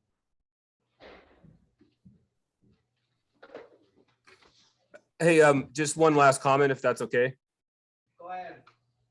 Yeah, I'm not gonna say one way or another what Fish and Parks is gonna, obviously you guys will have to get agreement from the parties like you have. I'm not gonna say whether we're gonna do that or not. I'm gonna have to talk to my boss and stuff. So just so you know, obviously you guys gotta do what you gotta do. So, but I'm not totally sure we're gonna agree to it, but, we'll let you know though. All right, thanks. Okay, thanks, guys. Thanks, Brad. Yep. So get a hold of everybody and get a hold of Paul, get a hold of the other people first, Blaine. Get a hold of Paul. Just say get a hold of Paul of mine, fine. All right, well, the next session's a closed session. I'll ask you guys to leave and take your cameras, please. We're gonna go fall out. So I'm trying to find it. 491. I'll call him. All right. Well, Sorry. Don't scare me. We call him. call. Okay. Yeah. Can you take your camera with you? It's closed. I'm not sure. Would you just please take it with you? I asked you nice. Glad to. I'll have a comment made about that.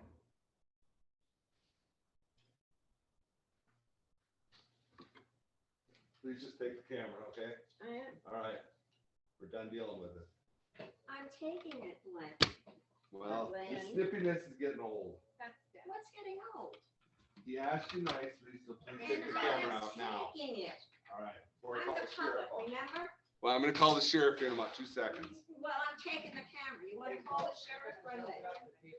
sorry, I don't rush. You asked me to take it, and I'm taking it. I don't have to go through this. No, don't say anything more. All right, sounds good. Thanks. You said you'd have to open up the fridge to do that. So we'll come down and do that. That's good. Was that means it'll come down the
10:30, the Granite County Commissioners Meeting Minute Work Session.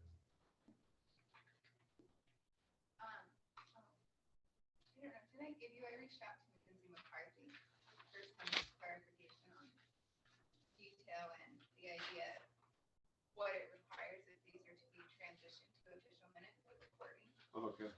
So,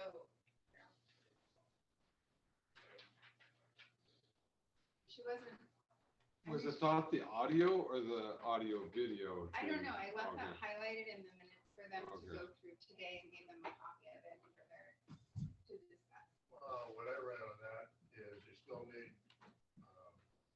hard copy minutes. come out for it. Yeah. And, we've been through this before. What, Comment? on what? This, oh, minutes? Okay. So we visited on this and, is she gonna come in? We were talking about elections, sorry. I digressed.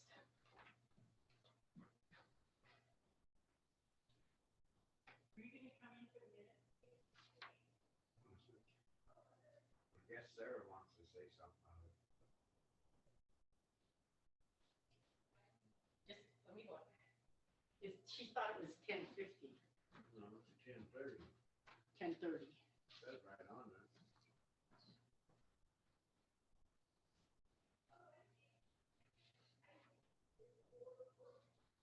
Yes.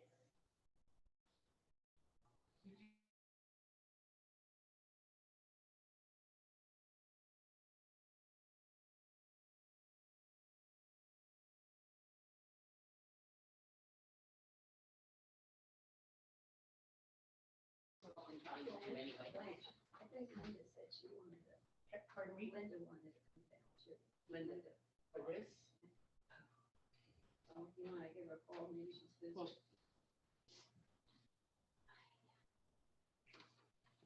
Hi.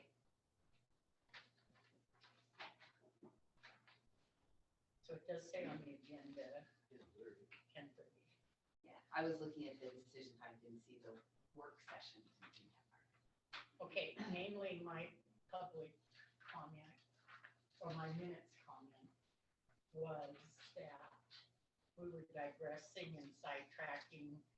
And another thing that I found just today is that the timing was wrong on talking with Montana One because we needed more than 20 minutes. And so I would suggest talking with the person that's coming on the agenda, how long, I did. and Thought they it just would be thought, 15, 20 minutes. okay, well, it ended up being longer. It's just something maybe we need to think about and allow the, for good and Yeah, true. it's hard to do. Sometimes it is. If we thought we were just gonna meet at one time, then they had two guys, and I wanted to hear, I think we needed to hear from everybody, and then the lady coming. too. Yeah, I asked everybody when they was putting on the agenda how much time. So in a nutshell, there's my in a nutshell comment. My new one, just shorten them. They need to be the substance of all matters proposed, not digressing off into like we have, and the minutes being verbatim, which they don't need to be. And we also, because we have audio, they can listen to it. And I think that, Billy, did you discuss with Becky at all about the timestamp? She said, I don't think she knows how to do it. I think she said she knows other counties have done it, but I thought she mentioned when we were talking to her. She that said it can be done, right, but I don't think that anybody's delved into it. Right, Yeah. so I mean, that was, Do we're that. gonna Yeah. research on that, and we didn't, so, but the timestamp is good, to where you can go on to the, video and go to the time, and, we don't necessarily have to do audio as legal, we can record the minutes Mhm. in writing in the commissioner's proceedings, unless you want to do it audio. Understand what you're saying on I'd say we just keep on going, just work with Billy and getting the minutes a little more concise. And then, good with that. Yeah, I mean, it's been, the minutes have been long for quite a long time. And I think it's just, just getting it more, a little more on point of what just was going, what that particular thing was, I think is all. I think we do it more concise. There's some sections though I'd advise having longer if it's like a contested issue, like legal, those ones I think we should be specific enough that, it's clear there. But other things could be more concise. I see where I could move it a little bit there, but like with the guys earlier, I wanted to hear both of their sides. That was kind of my fault there, let it go on and on, but that was pretty damn important. They actually didn't seem to go on and on with me. We were learning. Well, that's what I mean, going on and on about what they're gonna do. Yeah, they weren't repeating themselves at all. No, I wasn't saying that, I just saying they went on. But on the conciseness, I was just meaning on the written minutes versus allowing people to, I think that meeting needed to go that, I mean, to get the information out, it probably needed to go that long. But the minutes on certain things could be more concise. I've read minutes of like, I'll use Powell County as an example.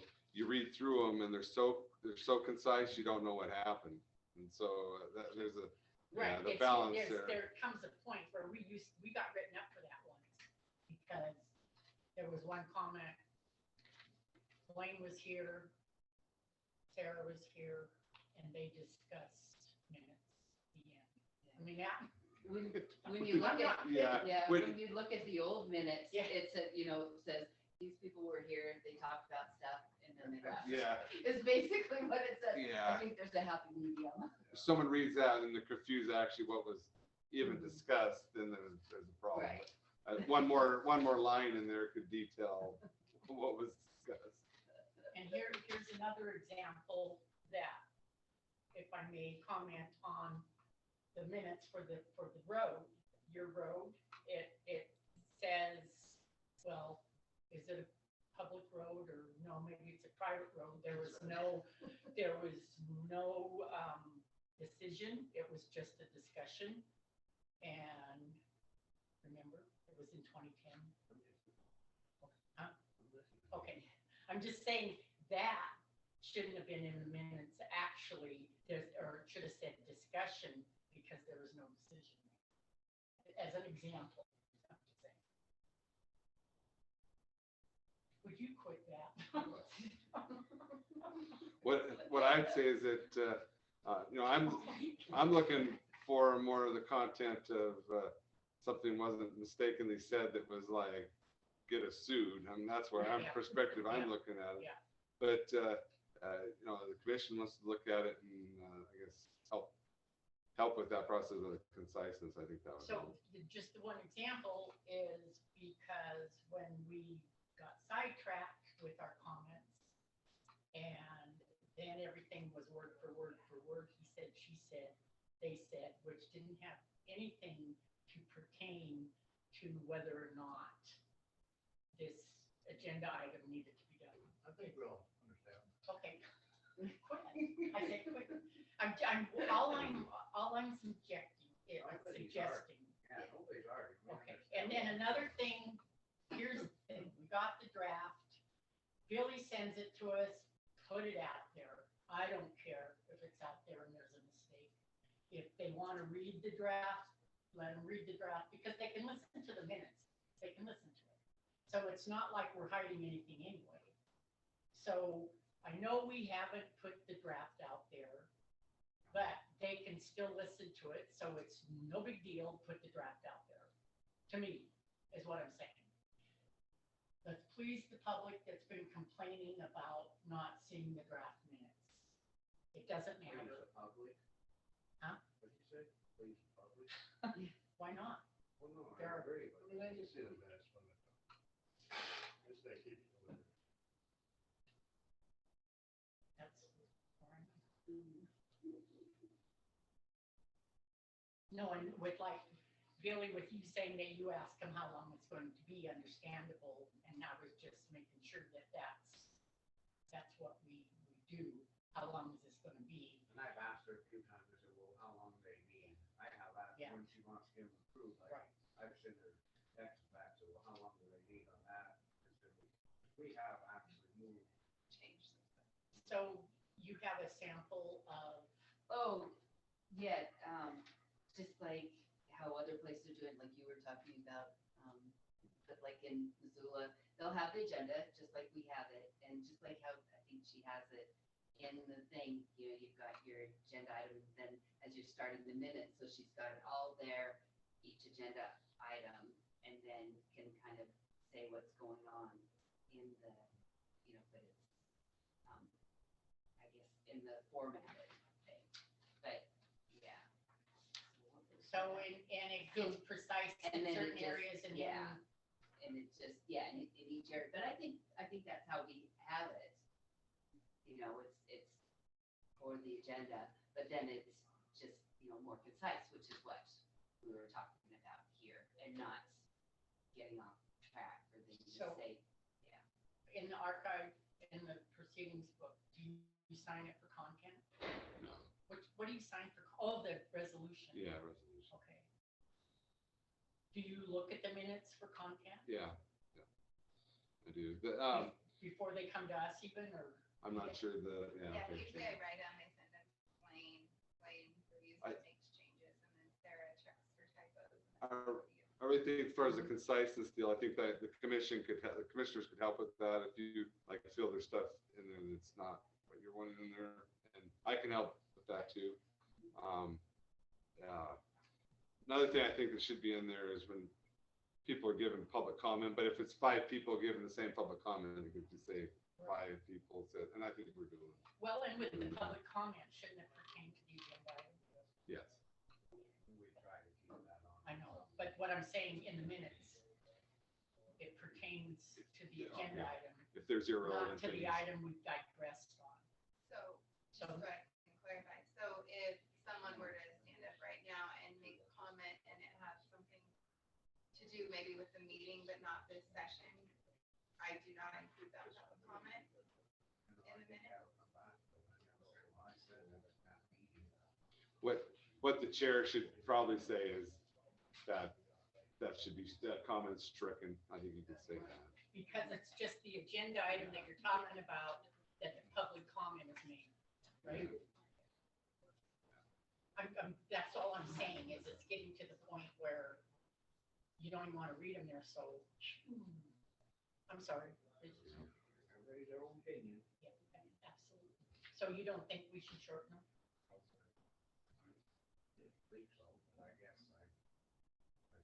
Well, when you- read 'em. when you- I see what you said. Okay. Sometimes it's a couple, but let's break it down. A lot of times we're saying the damn thing over 2 or 3 times ourselves. Absolutely, and that was in the minutes. But then I've heard her say, well, I told you a couple times. That. So, I mean, it's not really on her fault as much as No, our fault. absolutely not. I'm just saying, I absolutely never once. No, I didn't say, I was Was- just saying, though, but Okay. you keep telling her to do it. I'm just But, you know, concluding her in the conversation. Is all. I'm not berating her for verbatim minutes.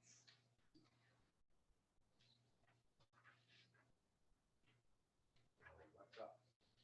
What are we gonna do then? So I would suggest that we follow the statute, is the substance of all matters proposed, discussed, or decided. I think you guys, the audio is indifferent because we do have it, they can listen to it. But I do think because we do have it and they do listen to it, that we should have a timestamp on each agenda, so we need to search that out. And I also feel that we need to turn the Zoom video back on, but that is just my opinion, and I know you both are against that. So that's out the window. so is it more of a synopsis kind of each agenda, you know, once it's, instead of verbatim, that's what we're talking about? in the minute, each one of the agenda items is, she capitalizes and highlights. And talk about that agenda, any comments on that agenda. But then it's getting to where it's digressing all over the place and it's repeated several times and that's in the minutes too, shorten it to that. To what the And agenda item and the. Sometimes it has to be explicit, yes. Other times it doesn't even have to be in there. So next time I say it twice, you tell me to say it once. Well, she'll catch that. She'll catch that when you say it. In the minutes, it just gets in there once. Right, in the In minutes, a- it would just be once. So in a when I court- say buck up, Cal. That doesn't have to be in there. Right. In a court Yeah. ruling, the ex,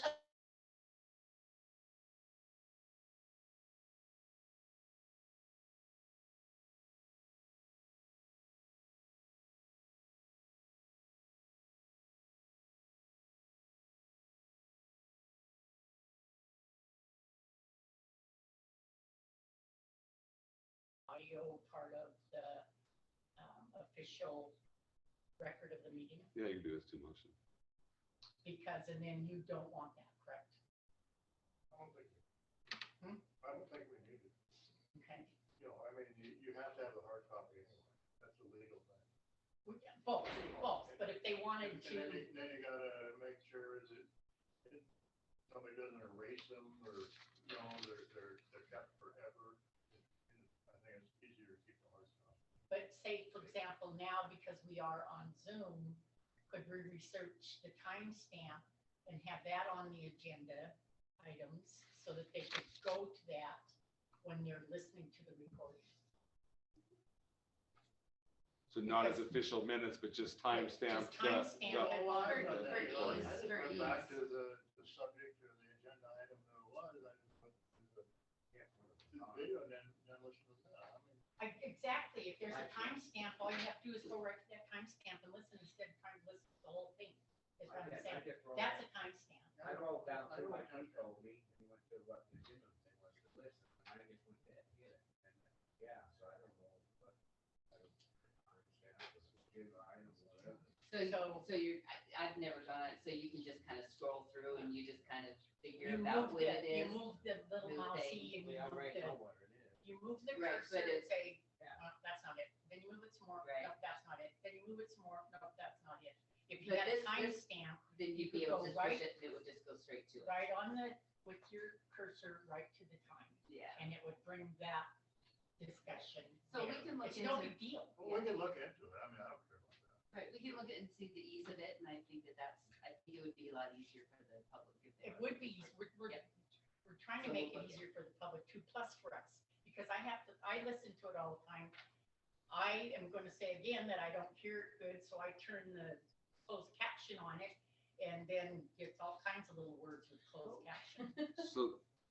So then the time would actually be in the written minutes, so people can look on that and see where to go in the video? So, Or had it when already, she would or go what- across with her item. It isn't at all. As with all new She has to go technology. through it anyway Maybe you have. to listen to it. No, Yeah, parts of it. Oh, no, I have tried. Go to parts, usually if it's, I don't understand if you guys are trying to say it, I don't you're wanna trying make to it go back harder. to that section. Kind of divide. You guys are making a mountain out of a molehill. We are, You are. I am. Yes. See, you said that twice, you don't have. Yeah. So we can, Definitely. okay, one more question, Billy. When we would be able, right next to the heading, put timestamp, Okay, so they do that in the minutes for. right in the minutes for now, because it is.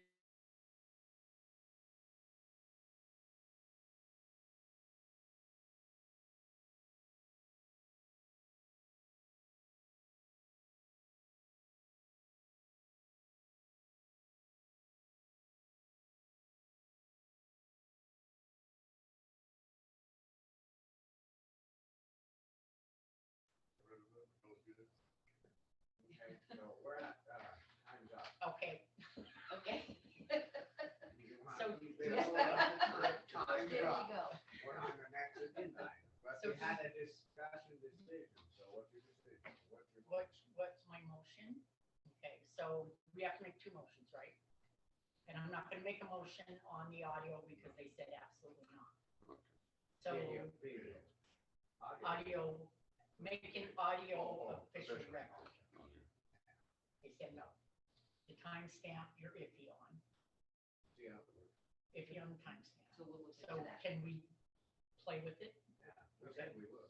Okay. So it'd be a motion to look into the timestamp. Okay, but the motion is to keep the minutes of the substance of all matters proposed, not digressing is what I'm trying to say.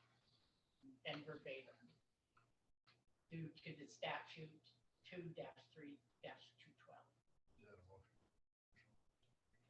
I'm gonna get up and just be upset here for a second. Okay, my motion is that we shorten our minutes, do not have verbatim minutes by substance of all matters proposed, discussed, or decided.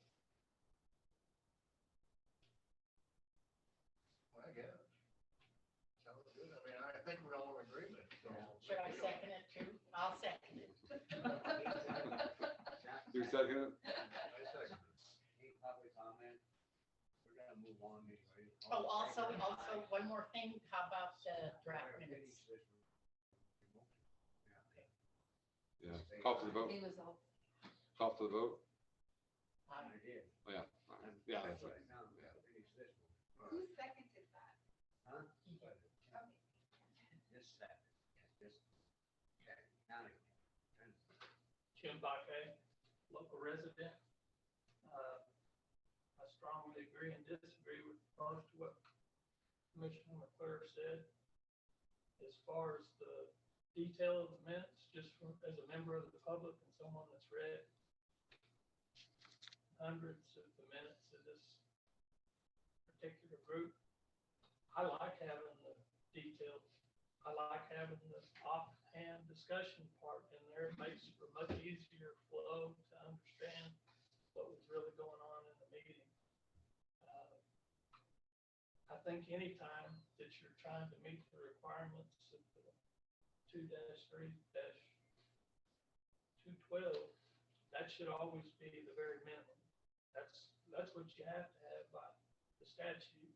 But anything that you want to put in above that is just all the much better from a public's point of view. I'm not trying to say that what you're doing, what you're proposing is not the right thing to do, the wrong thing to do. But I am saying the way that they're done right now is very, very entertaining and informative if you go back and read these minutes. Entertaining, that's Yeah. good. We're gonna move And on. I looked at minutes from about probably a dozen to a dozen and a half other commissioners to just get a feel for how other people do. And I'd say that Ms. Kowalski's minutes are outstanding. I mean, they're very good, they're informative, and they're detailed enough to where I can hear and understand what was said. Someone that wasn't here can also read them and get a better feel for not just what was said here, but get a better feel for the ideas of the commissioners and why they make the rulings that they make. Okay, well, thank you for your comments. We're gonna move on, we're into the, Oh, one thing we didn't, sorry, but are we gonna do the draft minutes to the public? second motion. Yes, I make a motion that draft minutes are allowed to the public to inspect before minutes are approved. So like the final draft, the one that's gonna go before The the draft vote? that comes to us Okay. before we read the minutes and decide if we're going to accept them or not. Okay. That way they see the whole thing, and if they possibly have a suggestion, because they haven't seen the minutes that we are looking at. Okay. I say we can catch mistakes, and I'm like, You're gonna we say, can catch mistakes, and we've done that. Like I said, 2 weeks ago, there was one word that changed the whole meaning of it. Well, you know, we don't let that out before, you know, look at it, something comes out.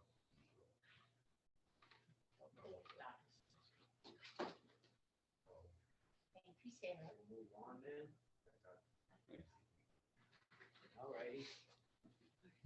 So now we're into the 10:55, we're already 5 minutes past. Board minutes for June 14th, 2022 decision. And there's a part, I printed them for you, and there's a section highlighted, I didn't know. I have a, Yeah, that was good you did that, Billy. Reminded me that I don't see why we don't use it during, when we're not talking about it. If it's an agenda item, fine. I mean, yeah, we gotta have it, but not for, we could have 10 minutes in there and nobody can say a word or whatever. And about anything else, because it can be recorded and somebody might just take that and misinterpret it and whatever. could I read a text that I just got that's pretty important about the dam? From Paul Callen? Yeah. Because we asked him. Okay, it says, the lake has been flat except when it rains. So if it does not rain, the lake will not hit crest. The 10-day forecast shows no rain. If the lake reaches crest, filling flows will be very low at first, and the bypass valves could be opened then. Odds are the bypass flows will be more in. I will open valves to creek and monitor closely, so you know that go down the creek. Thank you. If we have any questions, call back. So I thought I'd better read that to you. So he's saying he's gonna open it up to 50 And then let it go down the creek. and watch it. Yeah. And he'll talk to us if Yeah. something happens. Yeah. So I just wanted to make sure that got on. Anyway, back to the minutes, Okay. Like I said, I don't know why we don't mute during, I mean, we have 10 minutes and there's no reason to have that.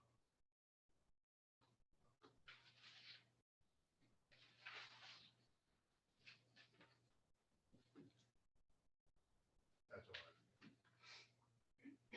So what's And then who decided that? Said we're.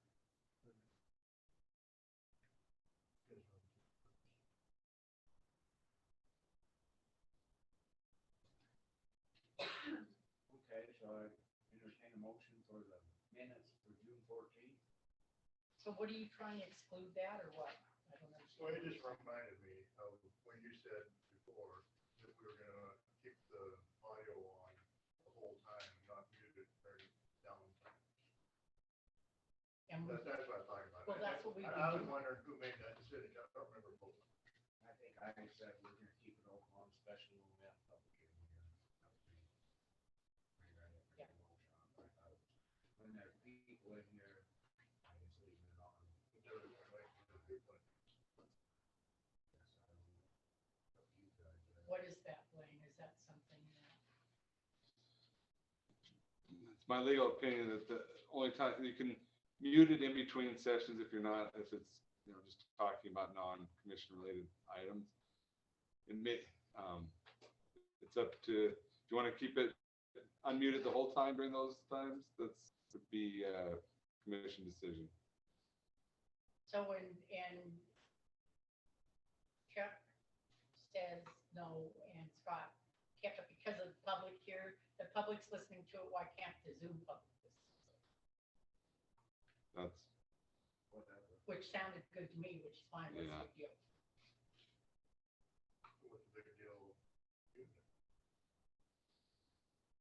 Because the public wants to hear it, and there's already been, there's comment been made on not being able to hear. So we have 15 minutes down, let's say we got done early, and I want to ask Scott about Catlin.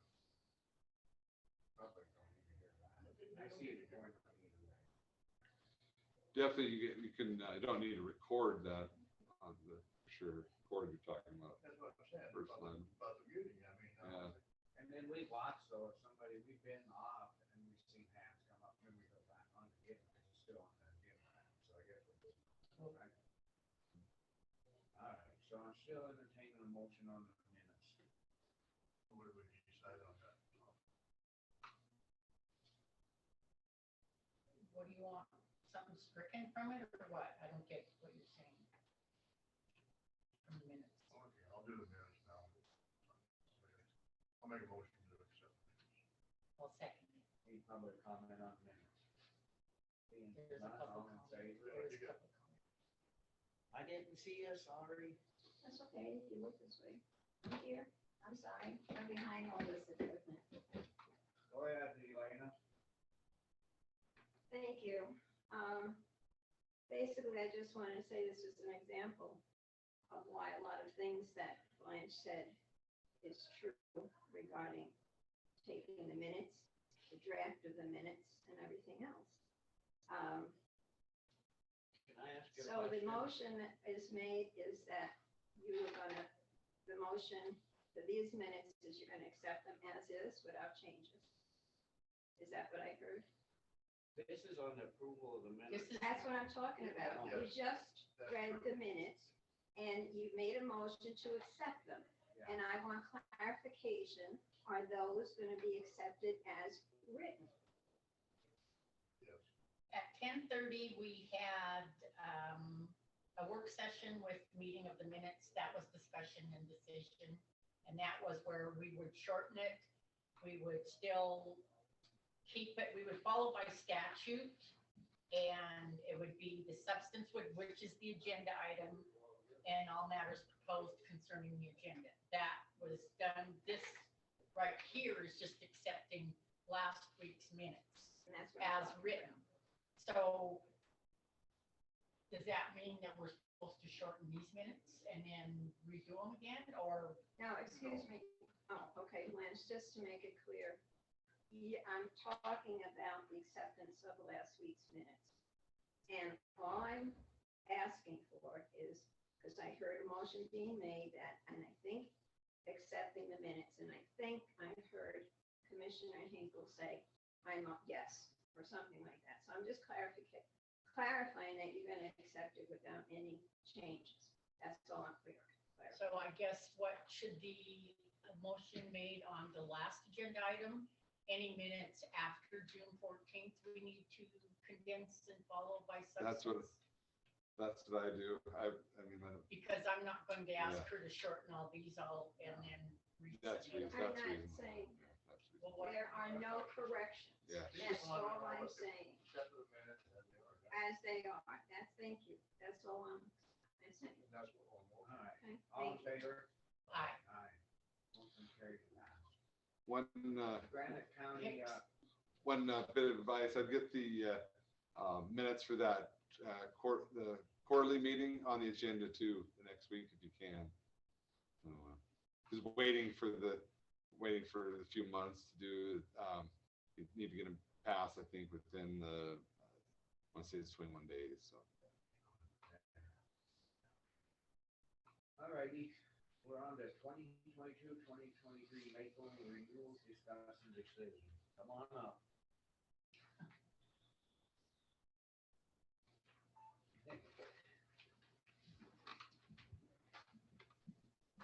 Don't be scared.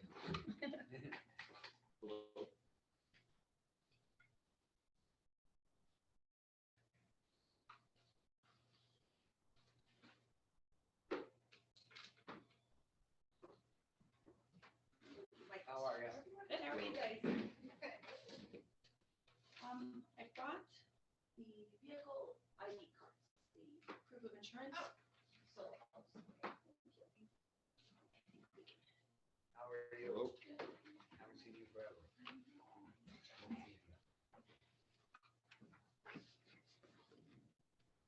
Will you guys introduce yourselves to, please? Certainly, I'm Roby Holman. I'm with Painwest Insurance, and I work with Granite County on its property and casualty and workers' compensation insurance program. And I'm Lynn Thompson, and I work with Rhodey. on all of the above. I'm Shannon Chamberlain, the trust administrator for the Maple Property Casualty Trust. I'm gonna move the chair over, if that's all right. You're fine. Yeah. Well, always throw it in your hands. Okay, sounds good. I'll let Shannon go through the Mako property and casualty renewal. And then if she wants to stick around, she certainly can. If she wants to leave, up to you guys, then we can just go over the workers' comp and then the cyber liability issue that we have before you as well. So. and I probably will be taking off. I'm juggling the MSPOA conference at the same time, so. Okay, so we're going to renew or review the Maple Property Casualty Trust renewal effective July 1st, 2022 to June 30th, 2023. First page of your packet is the agenda. There's a few things to talk about on item number 1, the excess and reinsurance market analysis. Unfortunately, the insurance world is still not that great. We're still very challenging renewals on everything, seeing increases in all lines of coverage regardless of claims. So we're hoping at some point we see a turnaround on that. The first bullet point on there, the claims analysis, that's the pool's claims. Law enforcement is the highest leader on the liability side, and on property is wind and hail. The second bullet point on each of those lines of coverage, we fully marketed everything except for the fidelity crime this year. The liability reinsurance, we marketed several carriers throughout the country, and we ended up with 2 carriers that actually gave us a renewal, but they excluded everything law enforcement related, which doesn't work for us because that's a normal part of county operations. So it's making us a little bit nervous towards the future. Are we going to see all of the carriers exclude that coverage? And so we may need to start thinking about that and planning for the future with funding for the possibility of losing that coverage. The liability we did renew with our current carrier. We stayed the same retention, so we're self-insured for $500,000 for each liability claim. And then on top of that, each year there's a quarter of the deductible. So it's one extra deductible that's paid before the reinsurance comes in. That used to be $250,000. It's now 1.3. So essentially, the pool is picking up the first $1.8 million of liability claims before the reinsurance comes in.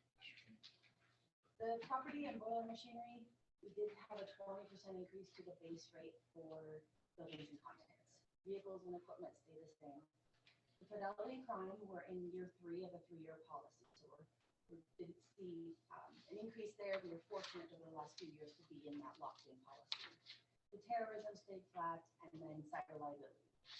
Last year when I was here, we reviewed the cyber liability renewal, and it wasn't great. They cut our limits in half, and they increased our retention from a $10,000 county deductible to an additional $250,000 that the pool would pick up. This year, we were unable to secure a quote for the pool. When you look at cyber liability and the exposures, it doesn't make sense. It's not a great pool product. It makes sense to be underwritten on yours only, your exposures. So we have the carrier that we're with right now. We've had in place since 2013. Never had a claim with any of the counties, and they just couldn't guarantee us a quote. So AXA, yes. And they said that they possibly would give us a quote that it would be sooner than June 1st, which doesn't work for funding, and to expect a 400 to 500% premium increase. So that's when we pushed it out to the agents, and Brody's working with you individually to be rated on your individual exposures. The next page is the kind of a market overview from Gallagher. Gallagher is our broker who's placed our reinsurance and access for the last 26 years. They're out of Orlando, Florida. They work with public entity pools throughout the country. So they're working with other county pools like us, and then as well as state pools, city pools, school pools. And there's a few things on here. I don't have to go through each one of these, but it's just kind of explaining what's going on with the insurance world. It's not just the pandemic that's increasing our costs. Natural disasters are becoming more and more costly. Hurricanes, tornadoes, and wildfires are the top ones there. Social inflation, we're all aware of what inflation is, unfortunately. Social inflation is when we see juries award higher and higher awards and verdicts for wrongful incarceration, violation of civil rights. You know, as the insurers are paying higher amounts on that, then it creates the trickle-down effect, which is affecting everybody that needs to purchase reinsurance. And another example of social inflation is the riots in Minneapolis. All of that property damage. The rioters didn't pay for that property damage, unfortunately the insurers did, which is affecting all of us. The next page is the 5-year loss ratio history for the entire pool. Top is the liability, bottom is the property. You'll see the middle 3 years there. the loss ratios are not good. We paid out a lot more than we brought into premium. And what that does is it starts to eat away at the equity levels. So a few things that are fueling those losses that year, for those 3 years, the 2 wrongful incarceration claims that affected 3 counties, settled for $6.2 million each. We have an unresolved wrongful incarceration claim. We have an unresolved sexual molestation law enforcement claim, and then of course the demolition derby claim. So you guys were involved in that, and it is affecting you. It's not affecting you quite as much as it did on Pollock County because it was their premises. Unfortunately, you were brought into this as well. But Granite County was only the demolition derby, right? Yeah, unlawful discharge and all that. Yeah. Yeah. Okay, the next couple pages are talking about claims history over the last 10 years for the entire pool. The top chart where it says 50/50, that is the number of claims that have come through the door in the last 10 years. Roughly 50% of them are property and 50% are liability claims. On the bottom is the cost. 75% or $51 million is what the liability claims have cost over the last 10 years. 25% or $17 million is what the property claims have cost. The next page is referring to just liability claims. The top one is the total number of claims liability claims that are filed against our members. 50% of those, our attorneys are able to get resolved with no payment. Doesn't mean it doesn't cost money to do that, but they are resolved. The bottom is the litigated claims. So of all the lawsuits that are going through the litigation process, 65% of those are resolved with no payment. Again, doesn't mean it doesn't cost money to do that. Next page is the employment practices claims. So historically, we had what was referred to as the hammer clause in our policy. Essentially what it said was if you had an employment action and you didn't consult MACO and you had a claim filed against you, we wouldn't provide coverage. I don't know that, I can't find anywhere that we actually followed through with that. I think it served its purpose over the years of why it was put in there. In July of 2019, we changed that language to be more incentive-based. So now what the language says is if you have an employment action and you consult McKinsey or one of the other attorneys with MACO, follow the guidance, and still get sued, we will waive your deductible. So since then, we've had 30 employment claims filed and $53,000 in waived deductibles. Next page is the renewal comparison to Baylor Granite County. This is last year's numbers when we bound the policy versus this year. They're preliminary from when I put these together in April. There could be some property changes that have happened in the last month or so. The only thing that is preliminary is the property. Your liability won't change. The property contract, the first 3 lines are your TIV, that's your total inventory values on your property schedules. The buildings and contents are up slightly more than likely just from the replacement value inflation factor that we add to that, and then your vehicles are up a little bit. The property contribution is comprised of the property loss fund, that's the amount of premium we collect to pay property losses.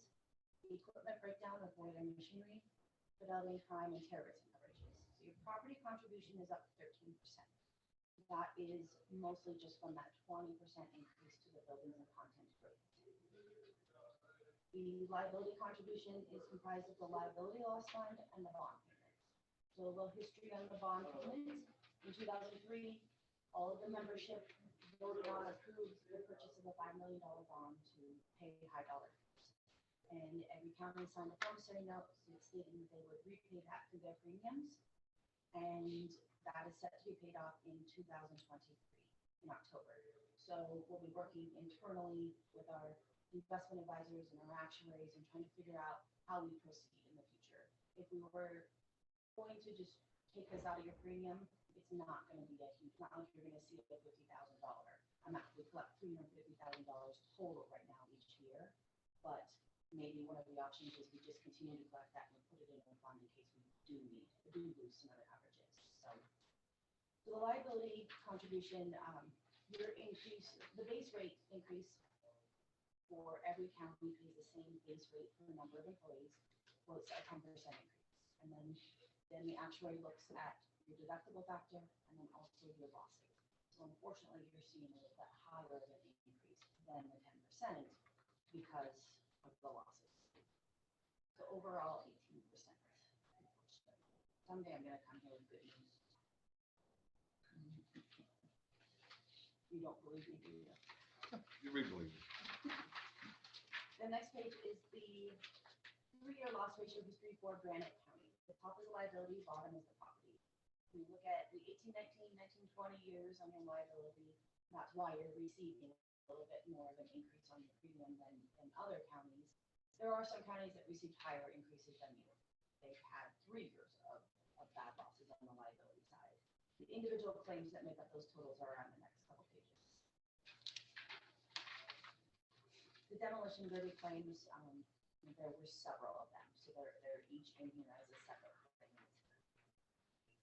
And then we had the general liability claim where somebody fell at the north entrance. Shannon, I met this morning with the commissioners and we talked about the demolition derby claim. Now, and on the loss runs that I was looking at, which were dated in March, so they're a little bit stale. Have those claims been closed? There's Or there's still some open? 2 of them that I believe are Still, okay. they're still working on mediation. Sometimes it's tough to get the schedules of the claimants, and some of them try to hold out forever. They don't want to go to mediation, but it's already kind of set a precedent. They're not going to hold on and get a whole bunch more money. So the lion's share of that claim has been, from the plaintiffs, has been settled. There's just a couple of one or two Strikers, yes. plaintiffs. Okay. Yes. And that's not, is it safe to say that those that suffered the most have been settled? The death claim was the first one settled. And unfortunately, because they're separate plaintiffs, it's separate procedures for each one. It's not like you can, Right. it wasn't working to try to mediate with all of the attorneys. Okay, thank you. Any questions on the claims? Okay, the next page here is the 2 pages that are talking about changes to the liability and property policies. I didn't put the entire policy in here, just reference the page numbers where there are changes that affect your coverage.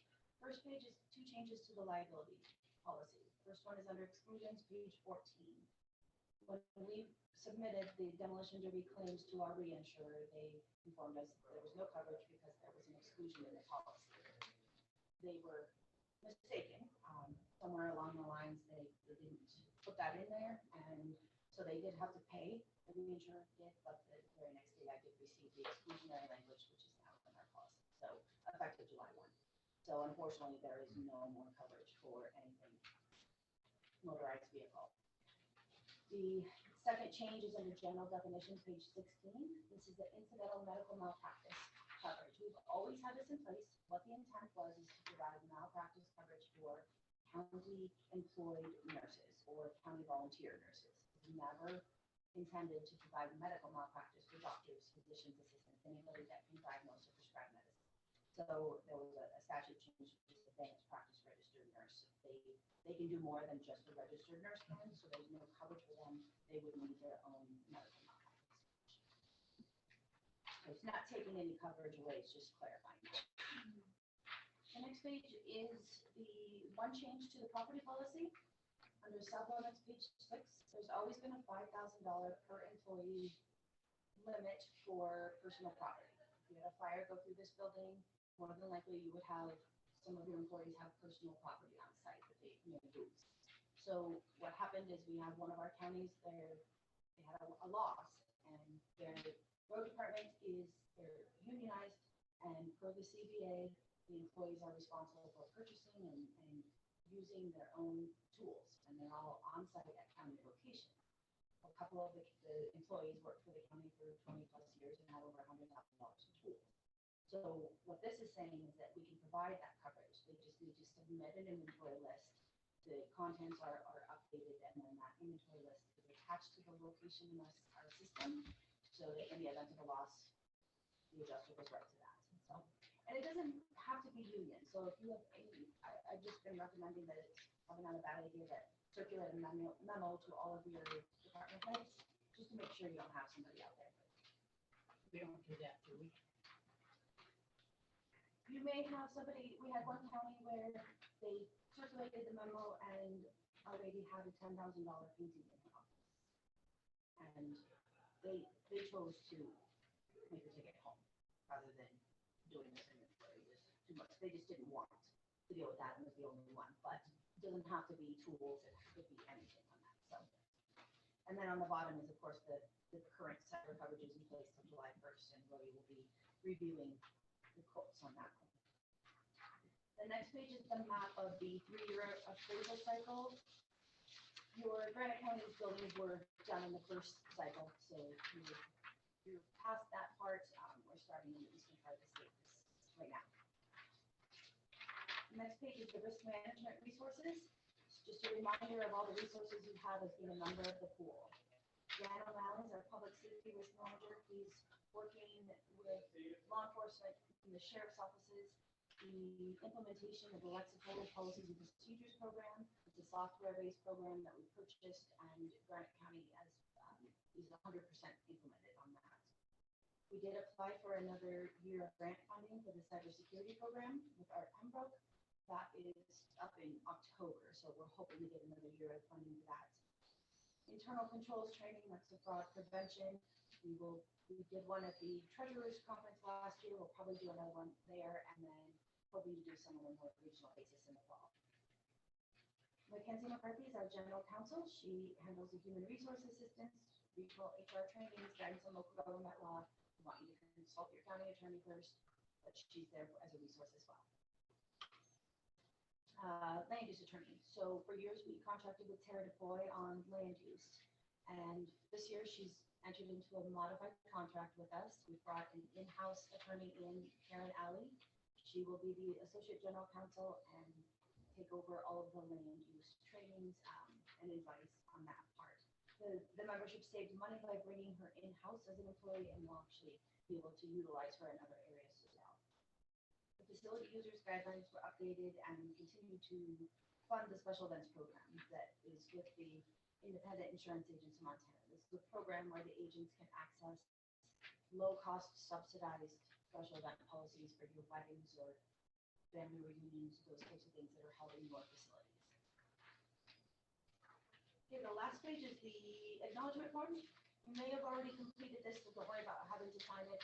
If you haven't, Bonnie will let Lori know, and we'll get it from you then. But we send this out in December, so it's just a reminder that you need to review your property schedule. If you have a loss on a building or a piece of equipment or a vehicle and it's not on the schedule, there's no coverage.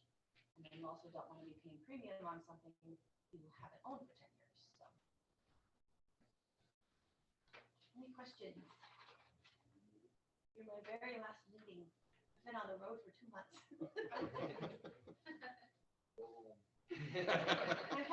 I have a couple days in Missoula, and then I'm headed home. No, I'll look to it, thank you. You have any questions? So do we? Did you sign this? Yeah. Did we sign this? I thought we did already. Yeah, it was in like, I'm pretty sure we have, we can double triple check, but I think we signed it in January. I believe we did. They put it in, yeah. If Bonnie will let us know if we did, but I believe we signed it when we came in and reviewed the schedules. Remember, we had that meeting where we reviewed the schedules, and I think we signed it then. Okay, Good job. great. Thank you. Very much. I am going to step out because I need to get back to Missoula, but and thank you. Have a good team here working for you too. So, Good job. Thank you. Thanks. Shannon. nice to see Have a you. good day.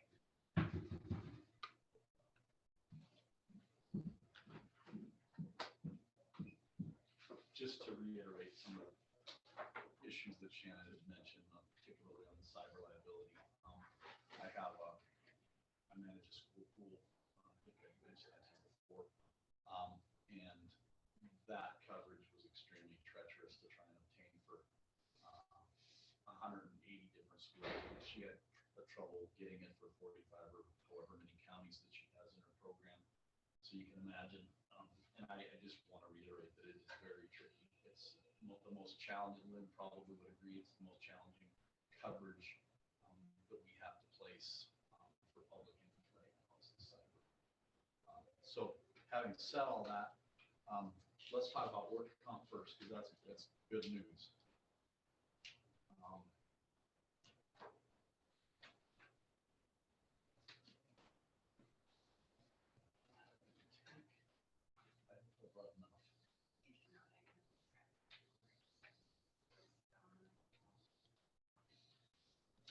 So what you have before you is the quote dated May 19th, 2022. The experience mod has remained the same on a year-over-year basis, but the rates have gone down a little bit. Your payroll is down slightly, but the net effect from last year to this year, we're showing your payroll down about $10,000 on a year-over-year basis. About 13,000, excuse me. And that was based on some payroll information that was given to us by Granite County to go to Montana State Fund. So the annualized premium last year, or your current policy period, is 62,337, and this one came in at 52,087. So that saves you a little bit of money on the work comp on a year-over-year basis. So, does anybody have any questions on that? I think that the Montana State Fund is doing a nice job for Granite County.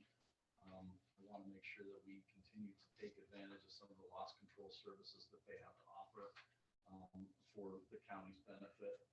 And we'll continue to press them on that. But does anybody have any questions on the work comp as it exists now? So is the mod factor 1.09? Is that what you're saying? 1.09, correct. And it was 1.09 last It year. was. So hopefully if we have a couple more good years from a loss standpoint, that mod will. It'll go under to like 20. I don't know if it'll go that low. Oh, that Well, would you be don't think so? interesting. Well, it's worth a try. That's right. But, Why not? you know, the nice thing about that is we talked about that this morning about your loss ratio. We have had some medical only claims. The medical only claims are discounted by NCCI by 70%. So if you had a $10,000 loss, medical only, that loss only hits your mod calculation $3,000. But the very second it turns to an indemnity claim or a wage loss benefit, then 100% of that claim hits your mod. So, you know, we always talk about the early return to work and the reasons why. You know, if you can drive those keep those indemnities, and knock on wood, you guys have had a good run of that. You've had 6 or 7 wage loss, or 6 or 7 medical only claims, no wage loss claim. So that's going to help you as you move forward. So hopefully we can keep that trending in that right direction. So just one question. We have vacation and sick, correct? So would they use their sick if they were out of work before they'd ever put a claim towards the insurance company? So under Montana law, the wage loss benefit, there's 66 and 2/3% of their actual wage. So I don't know if the county has an arrangement to allow them to use sick time to make up that difference or not. But you know, if it's a wage loss benefit, you can't force them to take sick leave. Oh, okay. I don't think there's anything in the personnel manual, but we need to, I don't think that allows that. Yeah. I mean, I don't think So they could that's a take benefit. work comp and get 66.666% versus 100% from their sick. Yeah, but I don't think you can force them to take. Right. I don't think it's Yeah. because it's a Yeah. benefit, and I'm not quite sure on that, but my recollection is that the employer cannot force that employee to take sick leave under a work related. I believe you're right, yes. Could they take the sick leave to balance out the 66.6? And that's a decision that they would be able to. It'd have to be allowed by the commission. I'm not aware that the county. I don't think we does. do Need to do double that. check. I Yeah. haven't seen that at all.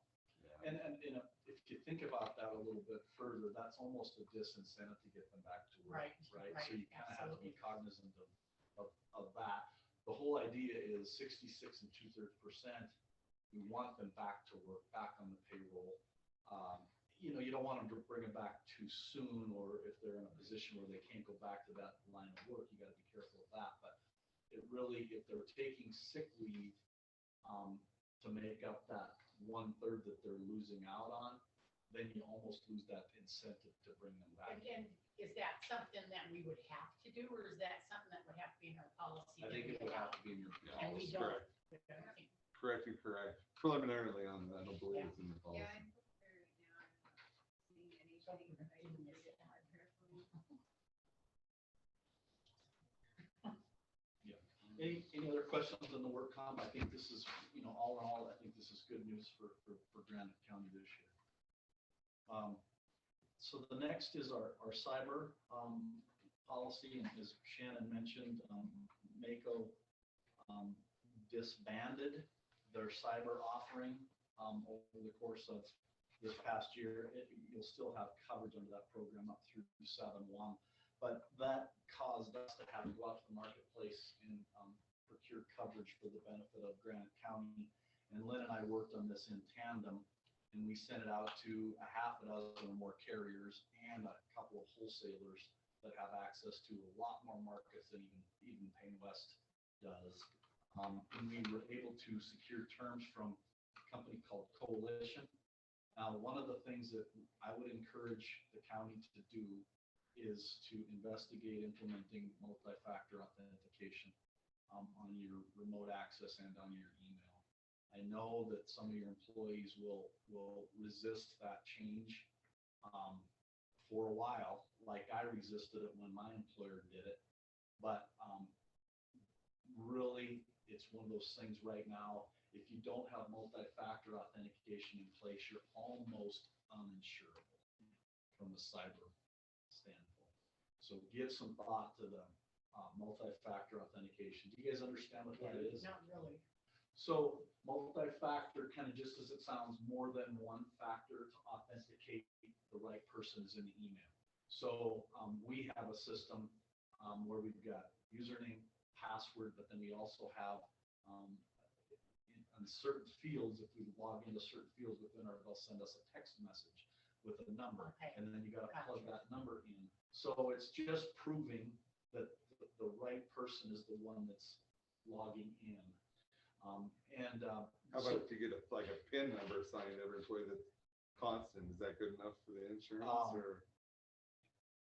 The thing with PINs, just like passwords, is that proper password hygiene will tell you that they want you to change those periodically, right? And so the PIN, you'd kind of be in that same boat. But do you guys use Office 365? Who does our technical stuff? No, Office 365. Oh, yeah. Okay, so there are certain features you can check with your IT folks and do you have a IT contractor? Yeah. Okay, so check with them to see if they can input the advanced threat features. Because sometimes if you input the advanced threat features in place that are already there, they're part of the software package. But if you just have to have them turn them on, that gets you a long ways down that road to meeting that multi-factor authentication. And what is this pertaining to the email? Is that what you're saying? Pertaining to your IT infrastructure, your email, and anyone who has remote access to your network. Okay. So if the county attorney has remote access from home, we want to make sure that when he's logging in, he is in fact the county attorney. So the remote access would be. So like, for example, at home on my PC, I had to get permission and have Black Mountain sign off so that I could get into Black Mountain. So is that what you're talking about? They had to call and let me get permission in. I couldn't access Black Mountain. So Black Mountain's a vendor. So they got my IP address and I guess from home. Right. So Black Mountain's And a allowed vendor that Right. Granite County Yeah. uses. Right. So in order to access, Yes. you So that's wanna what make you're sure. talking about. Yeah. Okay. And then the other thing that they're really hitting on is offline or air-gapped backups of your data. So if Granite County was the subject of a ransomware attack. And what they'll do is they'll come in and the bad actors will come in and lock your system down and you can't access it. And so then under a ransomware attack, they'll say, okay, you give us 20 Bitcoin, for example, and we'll release your data. It will decrypt your data so that you can utilize it. Couple things there. Number one, there's bad actors out there that are working on behalf of or in a foreign country that's been known to have terrorism ties to the United States.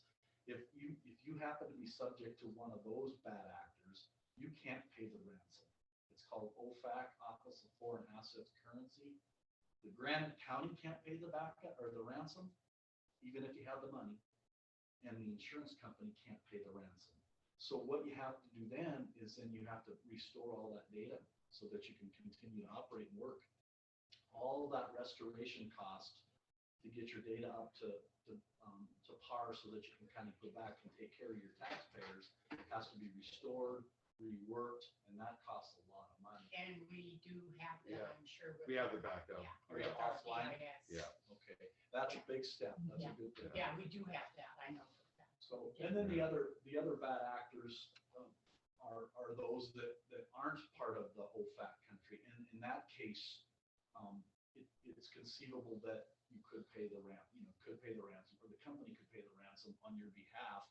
But if you have the backup, then guess what? That's not as valuable. If you have an adequate backup offline, then their claim isn't as valuable to the bad actor because Granite County has the backup in place so they can kind of We do. plug and play. So it's really important to do that. We don't have the double authentication, but we do have the backup. Does it require both? Yeah, yeah. I mean, that's what it's getting to. It's getting to that point, not even just with our public entities. I mean, we're talking across the board Right. with any kind of company, business. So that would be something that if we had something coming from you saying this is what we have to do, we could get a hold of our IT people and say, we need this, how do we go about it? Right. And maybe they'll say, we already have it. Yeah, or we can flip a switch and turn it on. Yeah. Sometimes that's Yeah. the case. Yeah.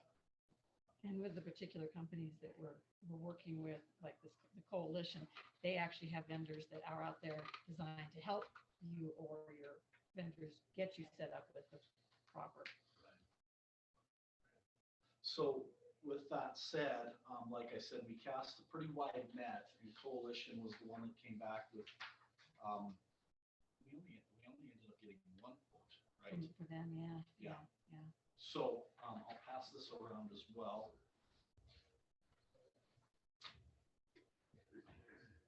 I thought there was one before this that denied us. Yeah, there was. So, and I've given you the kind of the raw data that we work with, just so you can kind of see. If you look in there, the first two pages are just information on cybersecurity. The third page is the transmittal letter, and the fourth page is the actual quote page. So this quote came in at $10,617, and that provided $1 million worth of limits for network information and security, regulatory defense and penalties, multimedia content liability, PCI protection card industry fines and assessments, all with a $25,000 deductible. And that's pretty much what we're seeing. I had one school that I quoted on a standalone basis. It was a large school, but their premium came back at $130,000 with $125,000. So one question, this is the total premium for the next fiscal year. That's correct. Okay, and so what this fiscal year, we were covered by Mako? That's correct. Was it included in our premium? It was And included. how much was that? You know, I don't think they've ever broken that I don't out. think they ever broke it It's down. always just embedded within the amount of pay. Okay, so this is going to be an additional This will ten be, thousand yeah, this will seventeen, be an additional 10,617. 617. Yeah. And this is something that we have to do. Well, Nowadays, it's I would something. highly, Yeah, I mean, highly, we have to. There isn't, it's a no-brainer, right? 10 years ago, maybe not, but now And public entities, are extremely high targets, even though, you know, some people might not think that public entities have, you know, depending on which public entity, right, that have the financial resources to hold the county up for the ransomware. These guys are really, really, really smart. I mean, I've got horror stories that I can tell you, claim situations that just kind of make your hair stand up. Well, they were like cloning emails from like county commissioners to treasurers and everything else, aren't they? And counties got burned. Right, I'm aware of a situation where there was a public entity that had a public works project going on, a construction project going on, and they were making progress payments to their contractor, just regular progress payments, check, you know, issue the check through the your system, and they got a email saying that we want to change the way you do it to ACH or wire transfer. And they were playing both sides. They were playing the public entity and the contractor. And the public entity ended up wiring money to the bad actor. And so those types of things, anytime there's any little wrinkle or any little change in the way a vendor wants to be paid, pick up the phone and call them. Pick up the phone and just say, hey, we got this. Is this really what you're intending to do? And it will save you. I mean, in that case, it was a significant amount of money. Sarah does that when she's. No, we're in the 21st century. You have to. I mean, and the unfortunate thing is, when I've talked, you guys have to be right every time. They only have to be right once. You know, bad actors only have to be right once, and then they strike it rich. And they're on to the next thing. They hit you. You know, it's just like it's a game to them. It's a money-making game, but it's a game to them. And we hit these guys, so we're on to the next one. On to the next one. It's very frustrating, but this is a coverage that I highly would recommend you not go without. So is this something that we would make a decision now? Well, you can certainly think about it, but I would say if you're going to make a decision, we need to have it done within the next week. Right. Yeah, by step, we want to make sure we have it. Because this by would, 7/1. we'd make this decision and then it would go on. Effective 7/1. 7/1 when your other one is. So you don't have a gap. Better do it now. So we make a motion to accept Coalition Coalition is your cyber as insurance. our cyber insurance, which is, by the way, going to be an increase of $10,617.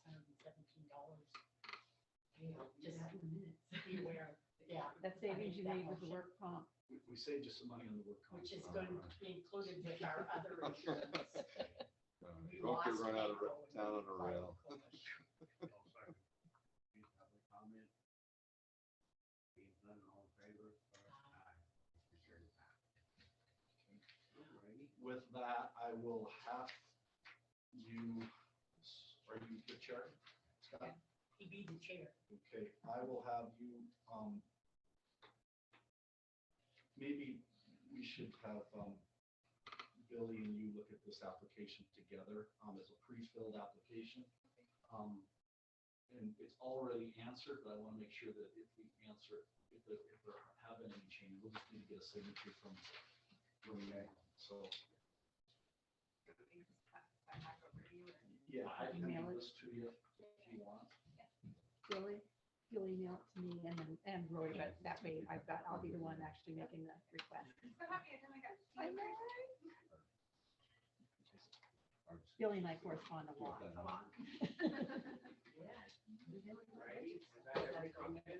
That's all I have. I just want to thank Granite County again. You know, I think we have a unique and valued partnership between Payne West and the county, and I appreciate working with you all.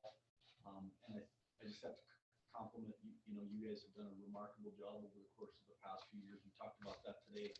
You know, just the conservation inspections, for instance, they're not finding much anymore, and that's a big change from where it was a few years back. So kudos to you all as leaders of the county and also your staff. So thank you for the opportunity to continue to work. Well, thank you. we're gonna have to move on if you're done. Absolutely. Throwing you out. Thoughts is out. So you will look at this. I'll just get this one through then, and then I can send it over to our IT people to just make sure that they're all working and everything's right. Okay, sounds good. Thank you. Thank you. Thanks. Appreciate it. Thank you, Ben. Thanks. Thank you. Bill. He goes in one today.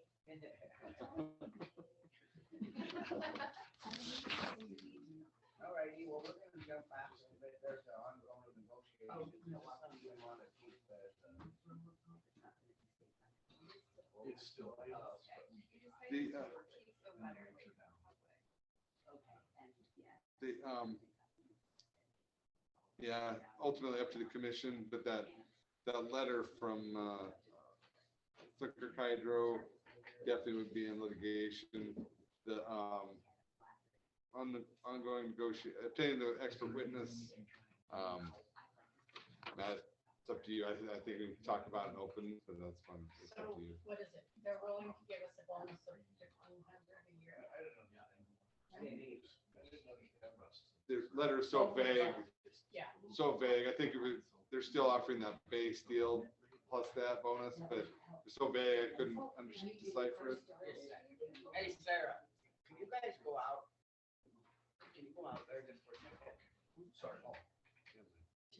The letter is so vague, I couldn't, and they said they're not gonna put it in a more specifics.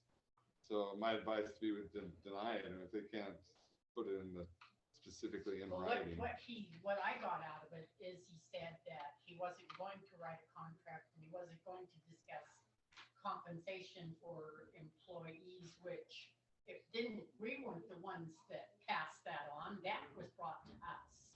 That was what Judge McLean said.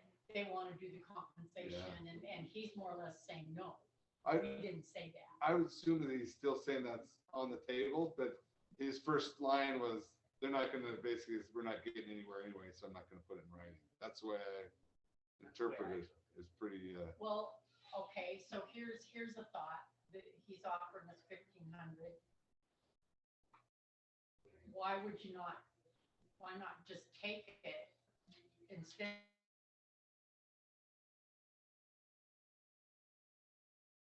Have our expert witness that says, okay, this is proof that it's costing way more, is But- what I'm saying. but they'll want a written agreement saying we waive any type of litigation. They haven't said it yet. Oh, is that what they're saying? Yeah. I didn't hear what it said, yeah. They didn't, and that's why it's so vague that it's not even, not helpful. Yeah. I think they're willing to still give you what they talked about, the reimbursement for the, Paul Talon to be the dam tender and your engineering fees plus that bonus, but it's, That I didn't can't- say that at all. yeah, it's All it vague. said was a bonus of 1,500, that's all we're giving you, we're not gonna go into, anything else. It's so vague that you can't, you're right, you can't. So really what do do we it. do, just say, okay, we'll go to court, get you. Well, I think you need to look at the retaining the expert witness. I didn't, Jason Tom didn't get back to me. He must be real busy from Dallas. So the only one that's willing to do it is Christopher Brown from Allied Engineering in Bozeman. You could do a motion to have me reach out to him and request him to, proposed agreement, to do a proposed agreement. Or? I don't think we keep waiting. No. They're just laughing. And I think we'll make an entertain a motion to move on and get the. To go forward with litigation? Well, and I wouldn't say litigation at this point. I'd say to retain an expert witness, specifically Chris To go Brown, forward for but to request for him or to negotiate with him an agreement. I don't know if you want him on Zoom next week or that might be the best to get him to chat with him directly and see what his fees would be. So then you know what his fees are and everything I beforehand. mean, this is just almost ridiculous. So he came back and he didn't even come back to us. He emailed the judge and said, I'll give him $1,500 a year bonus. That's it. That's all we're gonna do. Done. Or litigation. It's basically what I got out of that email. Yeah, instead, and then what are we supposed to do? So it's gonna go, get our expert and go litigate, I guess. Or at least see what the expert says, yeah, what they're finding. So you'd want to report from them on what they think is regarding the fees, if they're, all the fees right now are foreseeable or not.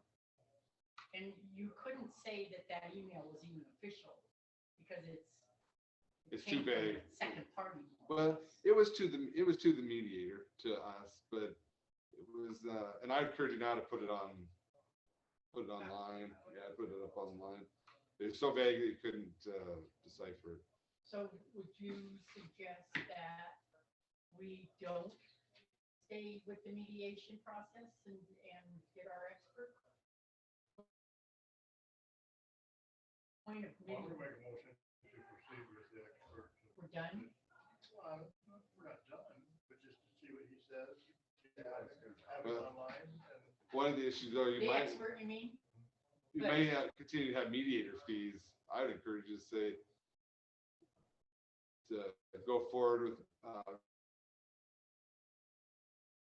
retaining an expert witness and potentially open it back up later. So close. Yeah. Okay, say that again. So Motion to look into hiring an expert witness to negotiate, have them, Christopher Brown on Zoom here in the next week or two to negotiate an agreement, retainer agreement for him to be an expert witness. And two, to terminate mediation at this point, and open it back up later on if needed. okay, I second it. Any public comment? Seeing none, all in favor? The motion is carried past. We'll move on. We got that, where did the federal, state, county primary election go, Kansas? Oh, one more question. Can I ask Christopher Brown then to be on Zoom next week? Okay. Is he the expert witness? He's willing to do it. He said he is, so need to get an agreement with him that's satisfactory to you. So would he have all the material and stuff and be able to research it? We'd have to get him all the documentation, you know. So maybe he should do his homework and then get, no, I'm just kidding. Well, you just have to see his hourly rate first, and that's Okay, so I don't know how you want, and I talked to the Secretary of State's office about all this stuff, but Okay. some of us have changed or it's okay. But yeah, just bring as much stuff in as you can that should. So I've got, and I don't know, and then, but we can look at the poll books too, so that you can see that the numbers on these are correct. So I don't know how you. So give one a poll book. Okay. Poll book. They can look in the poll book and concur. Give With- one, So, one gets a total, so the chairman would get the total of everything. okay. Don't mind me because I know what I'm doing. This is canvassing the voters. Yeah. So, I mean, I've got the totals. Okay. So I've got these totals. This is from the machine. This is the total. That's the total. That's the total from the, for the Okay, so whole that'll have election. all precincts on it. Right, and that's from the machine, the printout of the machine. Then give one of us the precinct total Okay, so, and then the poll book. okay, so these are the precinct totals. But you have to do one at a time. Right, there's 1, 2, so, So you don't have to empty open envelopes anymore. Is that what you're saying? yeah. Oh, okay. I'm like, what am I supposed to, oh, no. Is it just bring in as much as you know, all the stuff that you've got? But, and then we can go over the audit too, which is on the precinct 10. So these are all the Okay, different, one at a so, time. okay. Okay, never mind if you're doing it this way. Yeah, no, so that's, Yeah. yeah, there's precinct 1. And then County we've commissioner got in, this one. full dress. You don't have a tie on that today. has, I'd like. So that's gonna have all your different precincts on it. Oh, I brought And you so some. these are the machines. Up to the Okay. secretary. No, wait. Okay, what we need Have a to good do one. is we're comparing a poll book, we're comparing the precinct tally sheet, and then the total, so whole book. So you want precinct 1? So are you doing one first? Yes.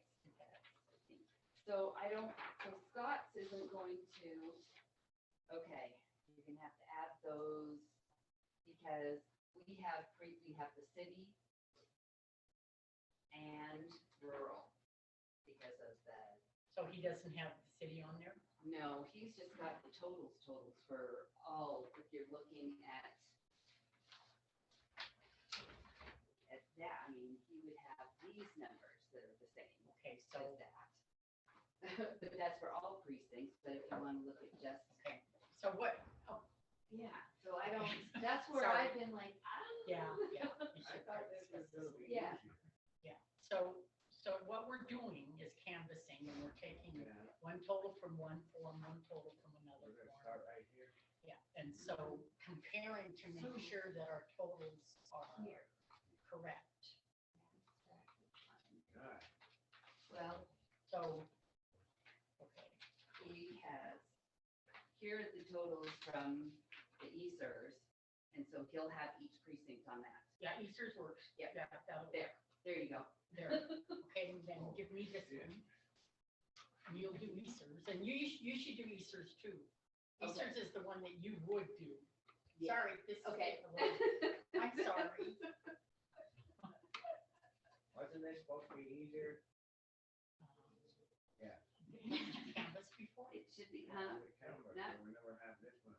Oh, because of, okay, because it was a mail ballot? Yeah, Is that- because it was mail ballot, I think, is probably why it was.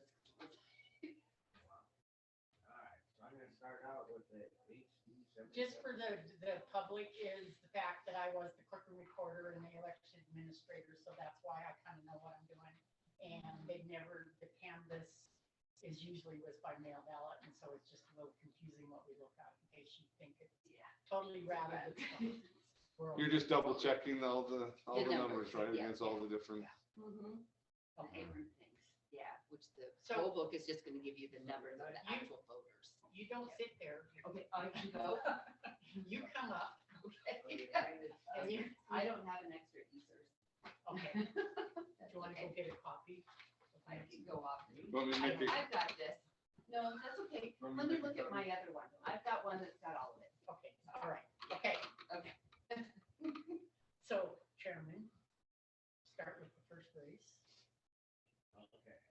United States Representative first. And pick. what precinct are we in? I have got- Supposed to be that. She's presenting us like, that's why it was good to do one at a time. And you would say, here's precinct 1, here's precinct 2. Okay, All right. yeah, now the So Easter's Precinct 1. Yep. For United States Representative. Yeah, I think we not. I started there. Yeah. We have to all be on the same precinct. I know, but I'm not there yet. Yeah, he's got, I mean, yeah. Holy shit. He's got 4 little boxes there. Okay, let's just, yeah, so precinct 1's for the United States Representative. Cora Newman, this is precinct 1. 22, Monica Cornell, 38, Tom Miller, 11. Precinct 10. Don't do precinct 2, Huh? just one. I did leave. Oh, you got to put one. All right, so precinct 1 for First District Republican, precinct 1. Mitch Hewer, 7, Matt Jetty, 20, Al Doc, 72, Mary Todd, 44, Zinke, 24. Supreme Court Justice, precinct 1 is Bill D. 82, Jim Rice, 162. We're supposed to go check where we're at. Maybe when he gets done with that precinct 1, you can say, is everyone else have the same? Something like that. I figured Yeah. they'd say no. Well, You used to say, oh, I have one. come on, you've done it. I know, it was way easier Yeah. before than this. It was simple. What do we got? So we're down at the bottom at this Supreme Court Justice number 2. Precinct 1. Okay. James Brown, 116, Ingrid Jefferson, 111, Michael McMahon, 42. Okay, I'm totally confused.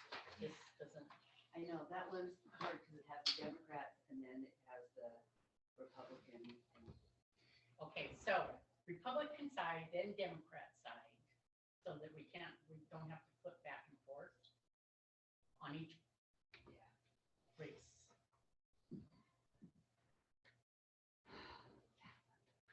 Okay, for example, do you want me to do it? Do you want me to read them all? I think this one is what's moving up everything in the way that it's printed out.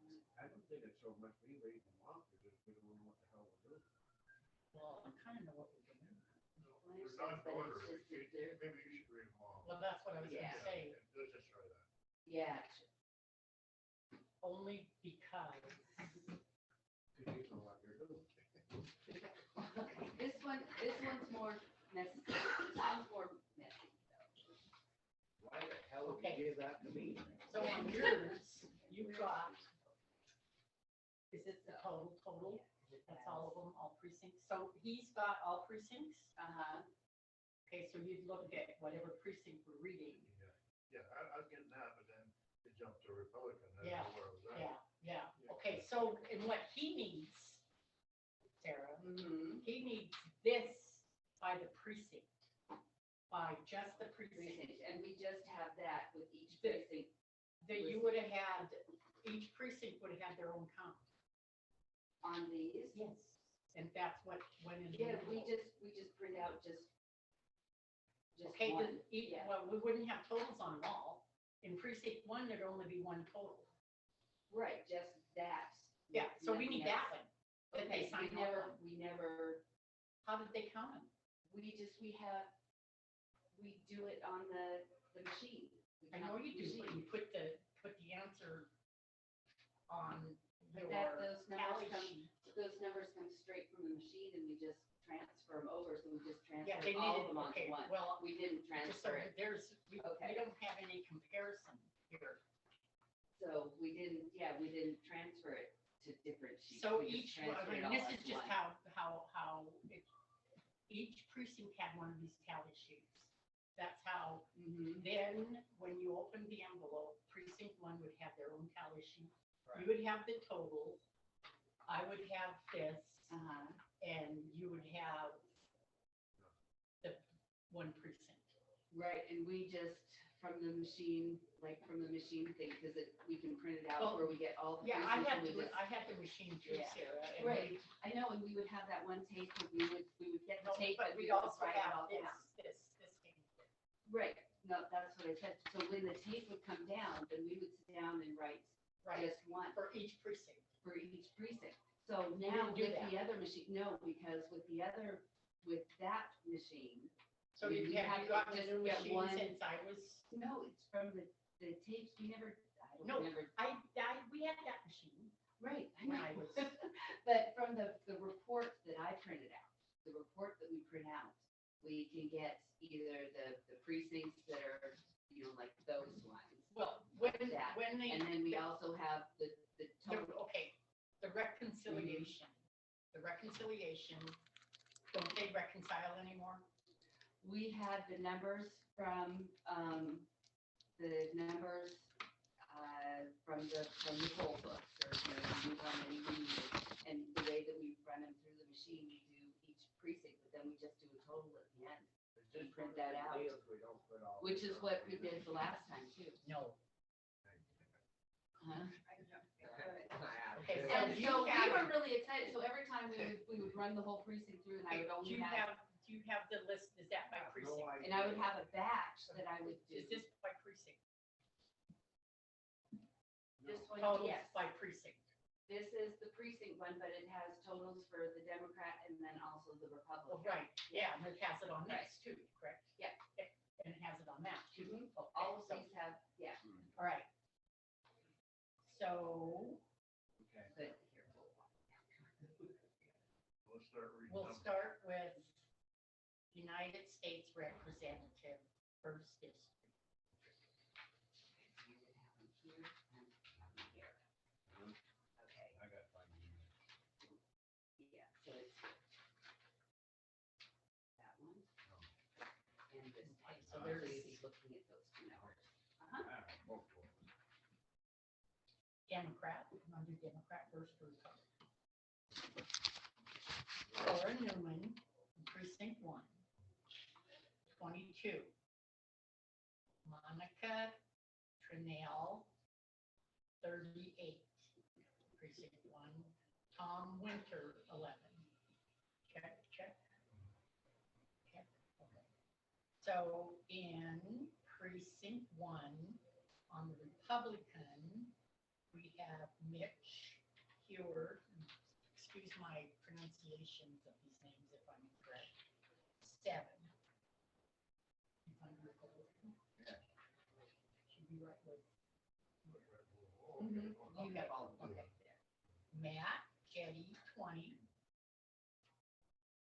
Check.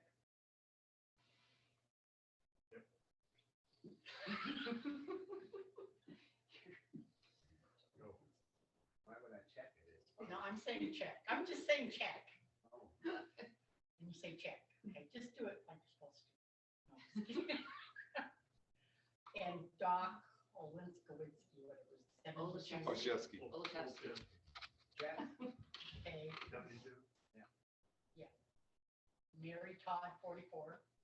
43. Okay, he has the one before the provisionals. Oh, shit. That's okay. There's only two. There's so So like you have here. the provisional thing right here with, see that? You have the provisional sheet where you.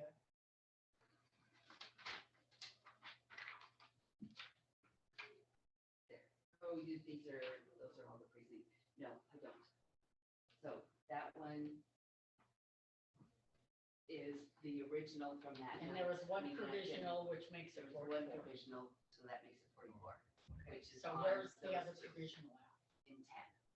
Okay, so Ryan Zinke, 124. So now we're moving to Supreme Court Justice number 1. Mitch Ewer. That was one of the first ones you did. Cora and Monica and Tom, and I did Mitch and Matt and Al and Mary and Ryan. And Mitch had 7. Okay. So Supreme Court Justice, Precinct 1, Bill E. Alton, 82. And Jim Rice, 162. And that's nonpartisan, so it'll only be on one. Okay, so Supreme, 82, 162. Okay, so Supreme Court Justice number 2, nonpartisan, precinct 1, James Brown, 116. Ingrid Gustafson, 111, and the 7th. No, I'm just kidding. That's polling. And Michael McMahon, 42. Oh. Did I confuse you again? Holy shit, yeah. I was just, okay. I'm good. So you got 111 for Ingrid? Okay. Precinct 1, gotcha. A state representative, District 77 Democrat. We have Sarah Novak, 60.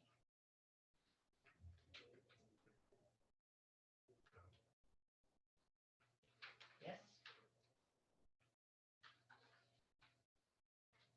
She's gonna be.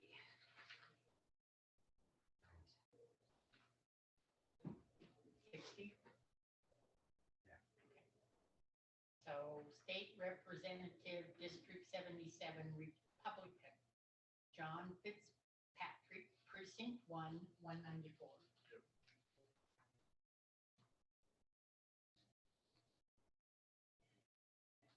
193. Is that another provisional? Yeah. Okay, So that was one provisional on that one. That was before the count, after the polls had closed. I started talking to them. So then they can, to understand that, then they can open the ballots. And so there was one provisional count that was accepted.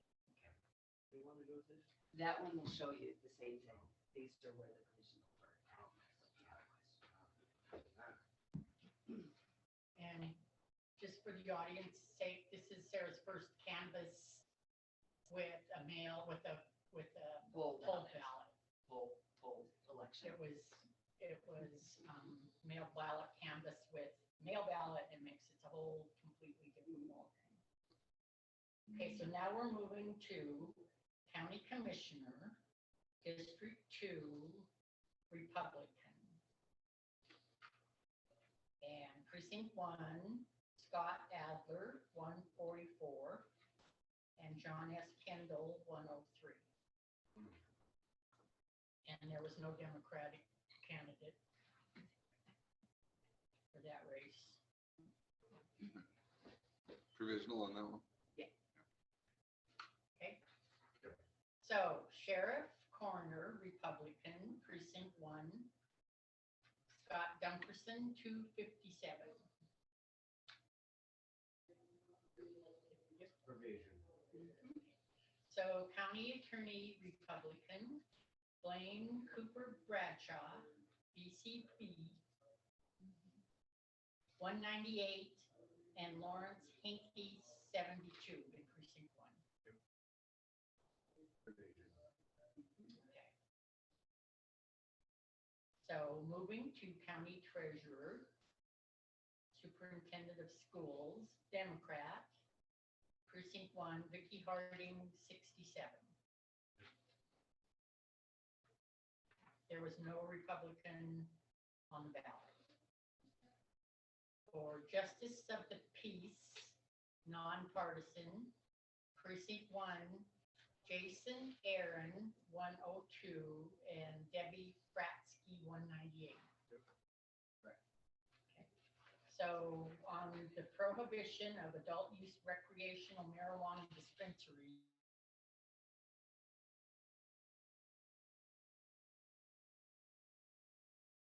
or adult use recreational dispensaries, 163, against adult use marijuana.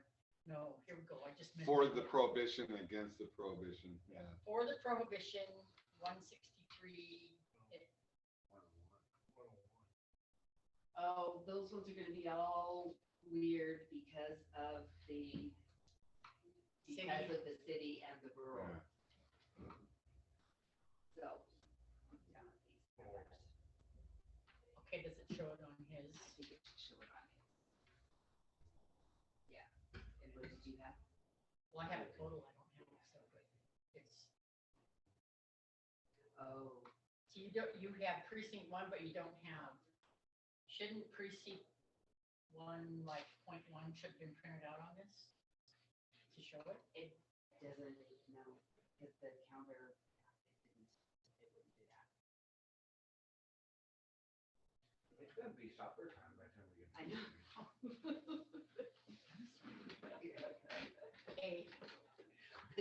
So total being after you add city out and city in, Mm-hmm. 163, 4, and total out.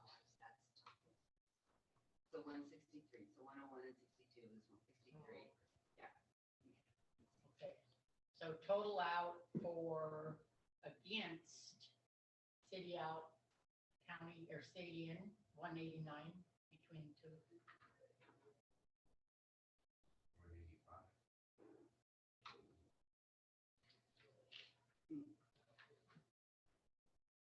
Got 185, the other one was 171, we're off on both. Yeah, this one was just weird how it's printed out on. Well, this is the last one. Oh, no, we have precinct 2. Yeah. So those are only precinct 1.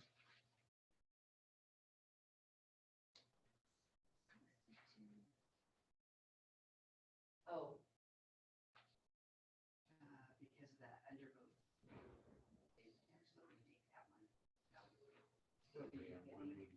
182. 182? No, because she has a, no, she can't change hers if there's. Yeah, no.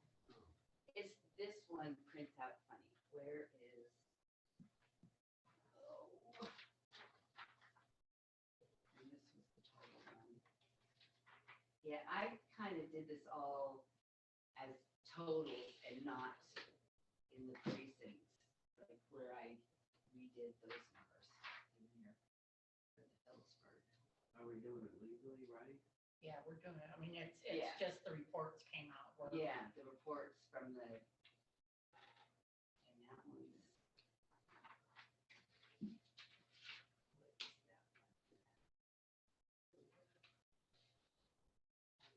Because you've got the 163. You added up 163. Yeah.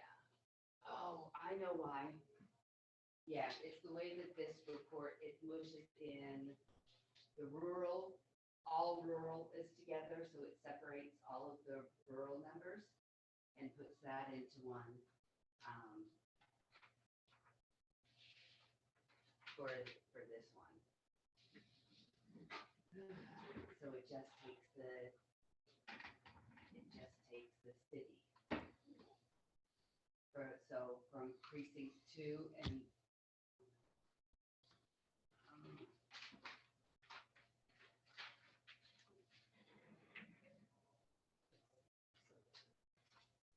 One thing I think you could do is, if you're wanting to take a lunch break, table it until the end of the day, but it's up to if you want to get it done. so, and I think that one's gonna be screwed. I'll have to figure out that one. That's those numbers. I think we should take a break. And let me go. Let's take a break. I make motion to take a break.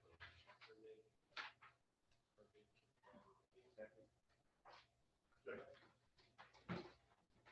I'm gonna. And, do it at the end of the day then? Yeah, let me figure out what this. Yeah, is. we'll do it. Oh, you have to.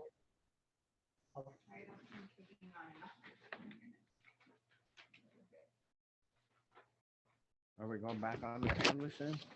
For 6 minutes? Can we do that? If we're done with the other one, I think, encourage you not to. I don't know if you did enough. It's up to you. What? wait, I can no, do that at the very end, finish it up. What else do we have on the agenda?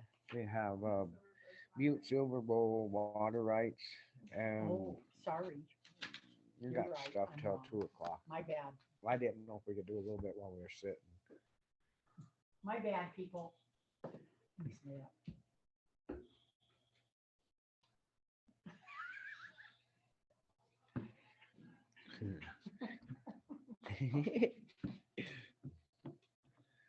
I have remember that dog on cartoons that used to go when he got a biscuit?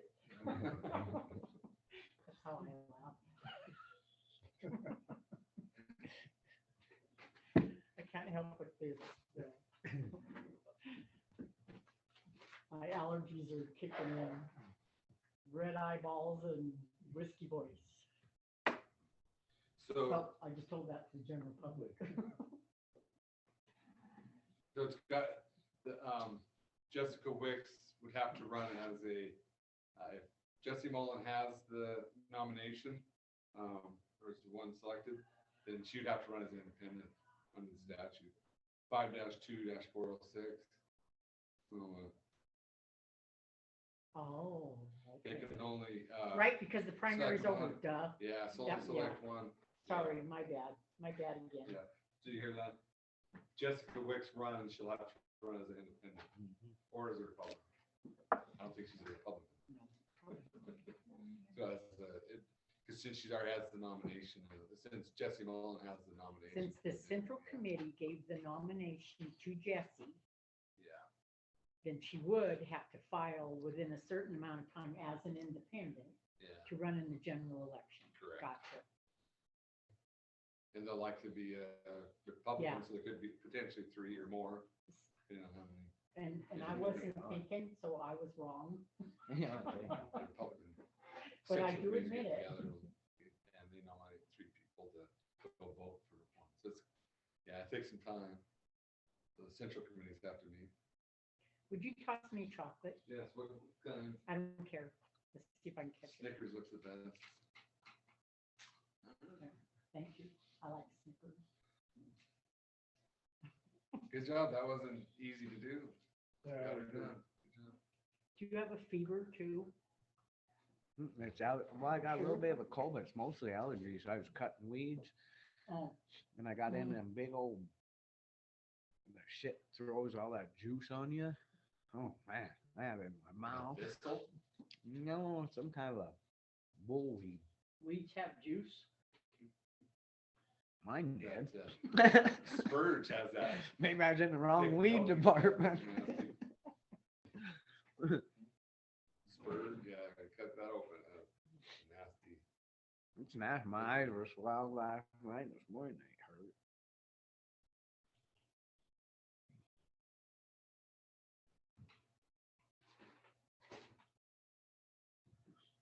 they hurt. Okay.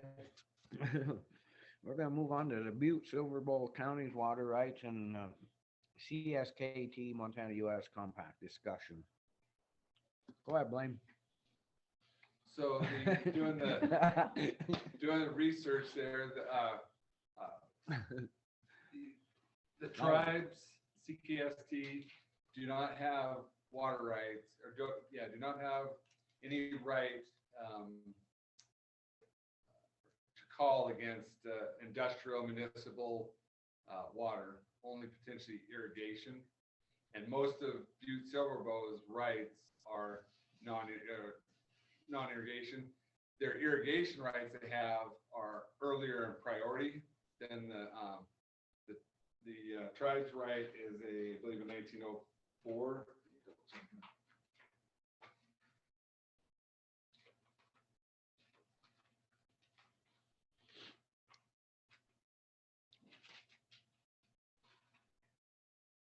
Yeah, their rights are their Clark Fork right is 1904. They do have Rock Creek rights. I looked that up. Those are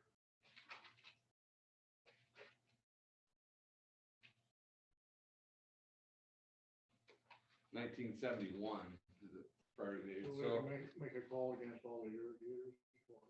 if there's irrigators with the junior right on Rock Creek, Everything's junior to them now. the 1971. No, they're all junior to the compact, I think, because that went to time immemorial or something like that. Not that I'm aware. I can double check that, but I think that was the whole issue, because they had the rights from way back when. So. One of the things here, for 10 years, they cannot make a call. There's suspension time for 10 years. But I'll double check that issue because the priority dates are late for both for the Rock Creek right and the Clark Fork right. I just don't think Butte Silver Bowl is gonna, I mean, obviously they have their attorneys, I don't think they're gonna be issues. They can't make, it won't affect the hydroelectric right of the county, the pass-through right industrial one, so they have no, would not be able to affect county's hydroelectric right. So I'll do some double checking on that, making a call on Rock Creek. I thought that was the whole issue on the whole compact, was putting the rights back to beginning of time. That 1904 one on Clark Fork, that's right in the compact. That's Appendix 31 in the compact is that 1904. I'll look at for the tribe Rock Creek right. I was just looking at the general abstracts because that's what the compact was referring to, those general abstracts. And yeah, that's those are the ones that said 1971 for the right on Rock Creek, but I'll double check that issue. Okay, any public comment on this? This agenda item, our main concern would be whether or not Silver Bowl County can take water from the lake or what? What is this? No, I think they still can. I just wondered how the compact related to that. I think, correct me if I'm wrong, Silver Bowl would still have the right to put in water and take out water. Yeah, they have, I mean, they can store in Georgetown. So I think your question was, they can store in Georgetown what, I mean, could the tribes make a call on that water? That was my. Yeah, and that'd be no, yeah, And that'd be no, that'd be no. okay. There's never, I mean, I guess I could never say 100%, but it's clear in there that, yeah, it does not apply to non-irrigation rates. Doesn't apply to municipal, industrial, domestic waters. So, yeah, sort of your water well, your place shouldn't affect that.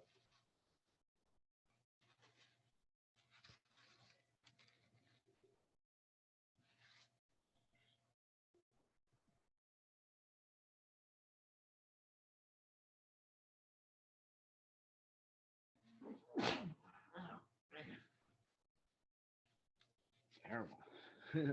Ready to leave. Any public comment on this? You needed to bring a roll of paper towel. Nope. No, there's a lot of information on this. And it's online. Okay, being that, we're gonna move on to the DA 21-0590 into the Supreme Court of State of Montana, Granite County versus Rising Sun Estates LLC, Jack McLeod and John Doe's 1-5 discussion. So the county and district court received summary judgment and judgment against Mr. McLeod because the district court ruled that there were no material issues of disputed fact, and the county was entitled to judgment as a matter of law. The reasoning for the district court's decision was that their engineer, McLeod's engineer, said he did not even design the fire suppression pond to be year round. I mean, it freezes up. And so in Supreme Court, the McLeod's attorney was saying, oh, there are material disputed facts. We should go to trial because there's some disputed facts. One is they haven't shown that it would actually freeze up. Their engineer said it wasn't designed for that. And so I don't agree with that analysis, but the loss in the Supreme Court, that means go back to district court for a trial, but it'll be a limited scope trial. Just on that, should be just on that one issue of whether it freezes up or not, actually freezes up in the winter, which there's multiple people be able to testify to that. That it does Yeah, freeze up in the winter? folks from the fire department have gone and done multiple letters saying it had. You have Ryan Cassidy, their own engineer, that would say that. I guess the issue now is, does the county want to hire an engineer to say that as well? But to add, again, that's just adding, I guess, stacking up the evidence. But we do have the testimony of the fire department members, Fred Forkland, the chief, and Kurt Unger. And let's see, yeah, and Ryan Cassidy, their own engineer. It says it wasn't designed for year round. It wasn't set up for winter use. So why would we want to get somebody else if they're already? You know, what do you think? Our witnesses wouldn't be considered expert in the sense of fire suppression. They can testify though that they went and looked at it in the winter and it was frozen up. The actual pond was frozen and the hydrants weren't working. So the engineer would be extra costs, but it'd be added evidence. What do you think, Blaine? I think if you could get an engineer for $1,000 or $2,000 to testify, go look at it and testify, I think that might be good. Because the judgment's gonna be over 80,000. I mean, the pond and the whole system needs redone. So it is a pretty big deal, and that should be the sole issue of the trial, Right. is whether it actually freezes up or not. So when Rising Sun is saying it doesn't need to be redone, is that what they're saying? They are, Mr. McLeod's getting up in age and is confused, in my opinion, and he's got a new attorney. New attorney just needs to go look at this pond because it's the whole deal's a sham. So what do you think? I myself would think that we should have an expert over and above testimony. Of the fire department. Yes, And I yeah, think- the fire department yeah. is good. And there'll be more lay testimony that it's, they went and looked at it and it froze up, but having our own engineer saying, yeah, it's not designed to, and it actually does freeze up. So our expert would go in and look at it and say, yes, it can freeze. Yeah. Not, Do we have to decide now, or? it would need to be in the next few weeks because we're gonna do, there'll be a new order on when those, disclosures have to be made, or expert witness disclosure will be fairly soon in the coming weeks. I shouldn't say 2 weeks, but in the coming weeks. We can put it on the agenda for next week, because this one just says discussion. Let's just put it on discussion decision for next week. I'm with you, Blanche. I think we better have, because after what we did and that, and I thought we were sitting pretty good. Yeah, I really thought we When were we gonna did win the the Supreme mediation. Court, but, Because they, what I say, we lost the one battle, but the some war of, silly league. some of what they're talking about, don't even, Yeah. it's like, come on. So if we had an expert step in there, cost, but we can retain it or whatever. I'm also thinking that potentially someone like Great West firm could, I think we could go do with it, them. go look at it. Maybe ask Jeremiah, or can we have Billy ask Jeremiah? And he could be on potentially next week. He has some stuff he's supposed to be bringing to us anyway in the next couple weeks. So. Yeah, let's try to get this next week, so if we have to go in, that we have Yeah. everything, so, right? If it was 2 weeks, I think it'd be fine too, if that's what it's gonna be. Okay. All righty, now I guess, we're headed back to the canvas votes. Is there any public comment on that? Okay, nobody else? We're headed into the canvas vote. So, pardon my, Is she coming in, or are we good just? well, with yeah, that? she's got to come in. Want me to get her? Okay. You want me? Okay. Want to race?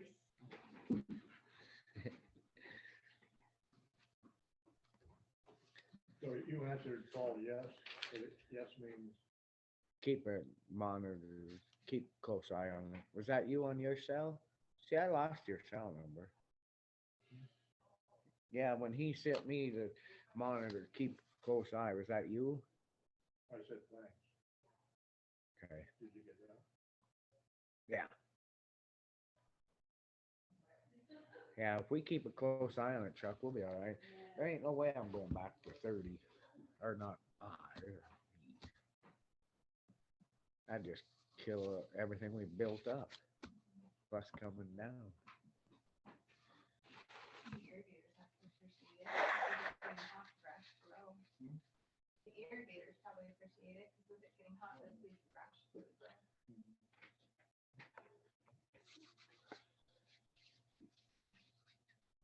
Well, we are, oh. never mind.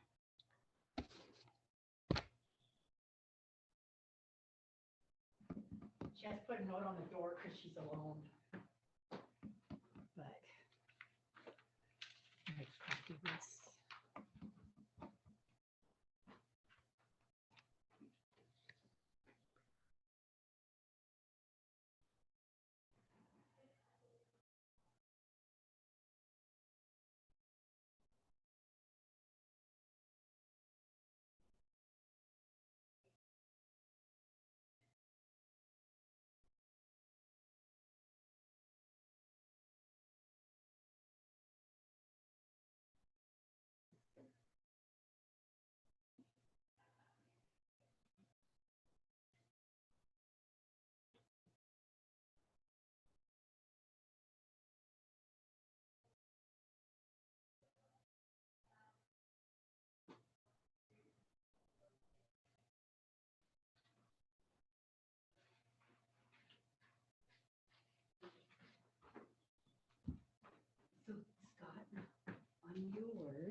I'm gonna show you what I did. Okay, so here with the marijuana one, we have the granite, which is, that's the rural stuff. And this one is in the city.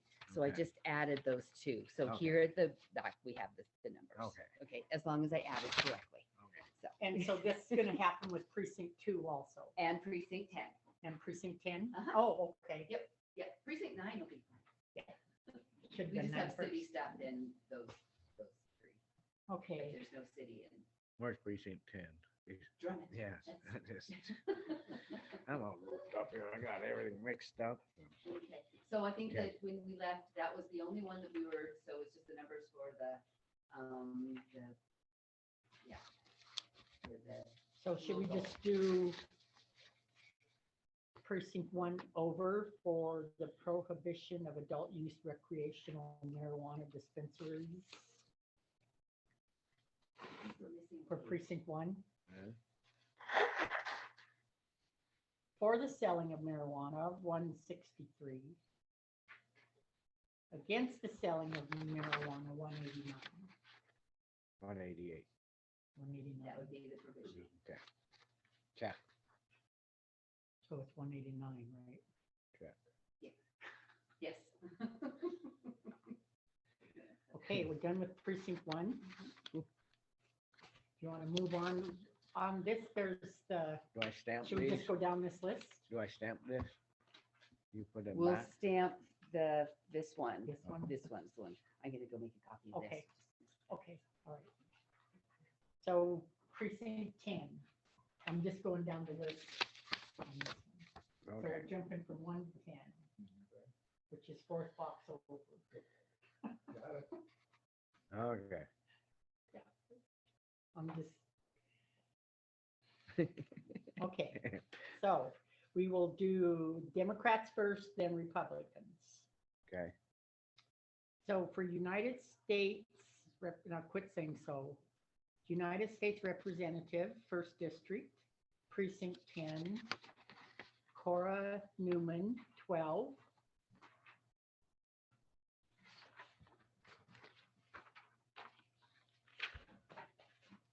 Check. Okay, Sorry. Monica, is it Tranell or Trainell? Chanel. Tranell, 38. Tom Winter, 7. Okay, so we're gonna do all Democrat first. Does that be better?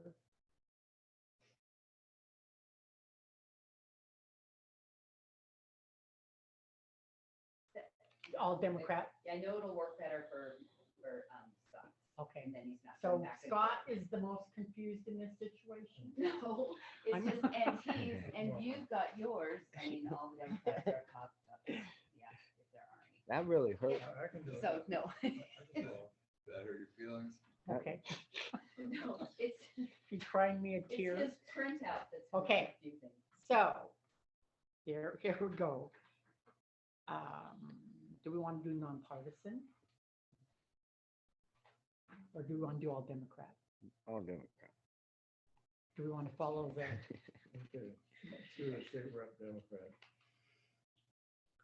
okay, State Representative, District 77, Democrat, Precinct 10, Sarah Novak, 51. Check.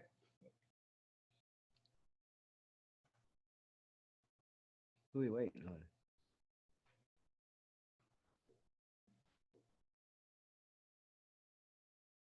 Did you say check, Chuck? He said, yeah. Sorry. Chuck says check. The next one will be treasurer.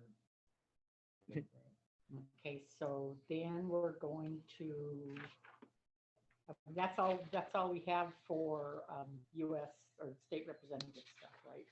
There isn't, so we got state. Okay, we got all the states done, precinct 10. So Supreme Court Justice. Okay, so You didn't do, Vicky for county treasurer. oh, right, Vicky's a Democrat, county treasurer. Precinct 1055. Check. Check. I'll go with it. Check. We'll do fine in the November election. It's just learning the reports, they're new. It's the report. Yes. Okay, so on the Republican side, in precinct 10, for US representative is Mitch is 4. Check. Matt is 5. Check. Doc is 91. 90. And you That's have, the provisional. Check. and Mary 29. Check. And Ryan Zinke 154. Check. Okay, so US Representative District 77 Republican, John Fitzpatrick, Precinct 10, 228. Check. Okay, so Commissioner District 2, Republican Scott C. Adler, 144, John Kendall, 139 in Precinct 10. Check. Okay, Sheriff Coroner, Scott Dunkerson, Precinct 10, 267.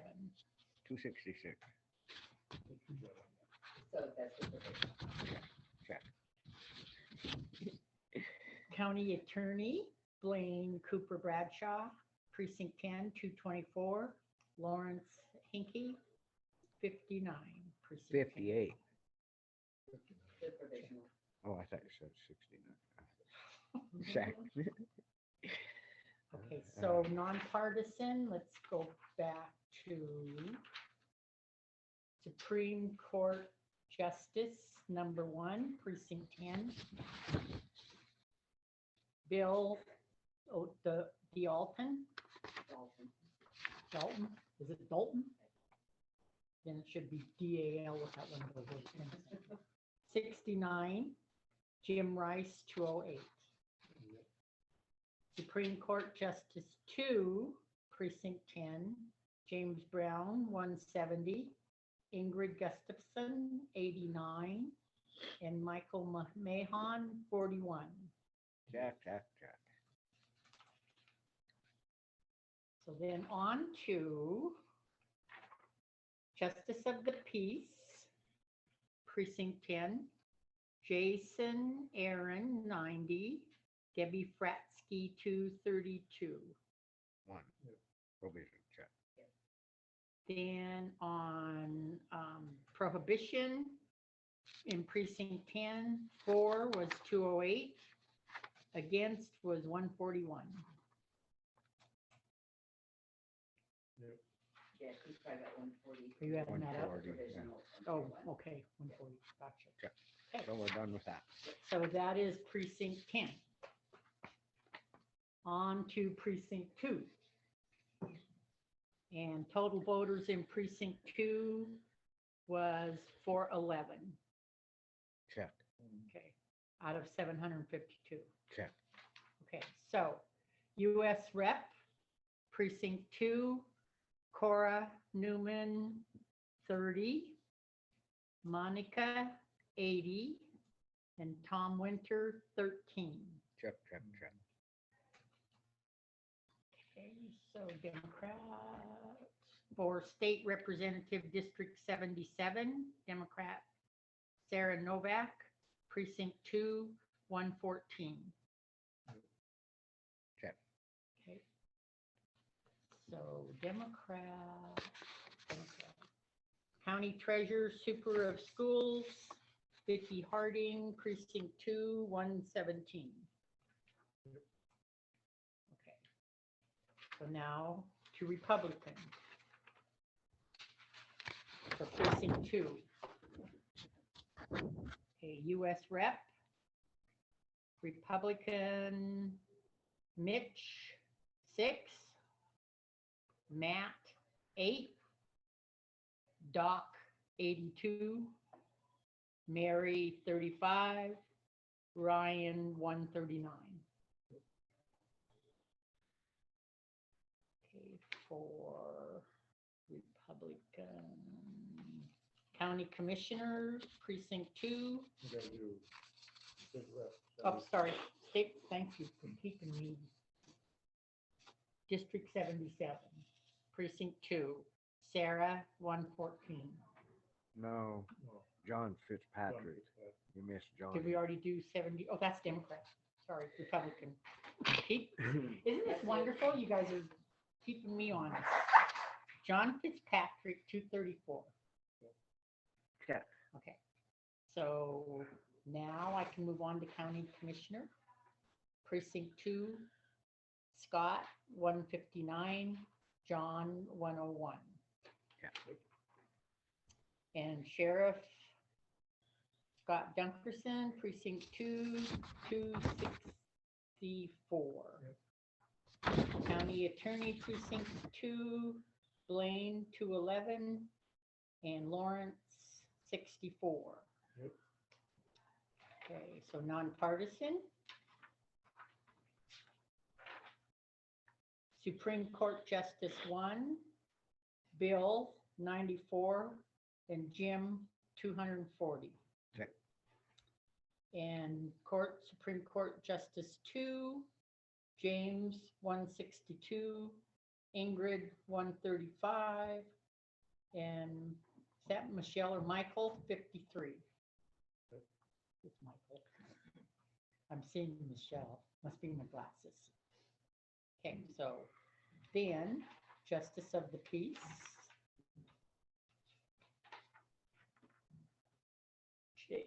Excuse me, Jason Aaron, 96, and Debbie Fratsky, 271. And 4, Prohibition, 212, against 190. Okay, so we're done with 2. On to 9, the very last one. And votes cast in 9 was 259. Okay. Out of 470 registered voters. Okay. Okay, U.S. Representative Democrat, Cora, 9, Monica, 23, Tom Winter, 0. Okay. And State Representative 77, Sarah, Precinct 9, 25. Which is precinct 9? All. Okay,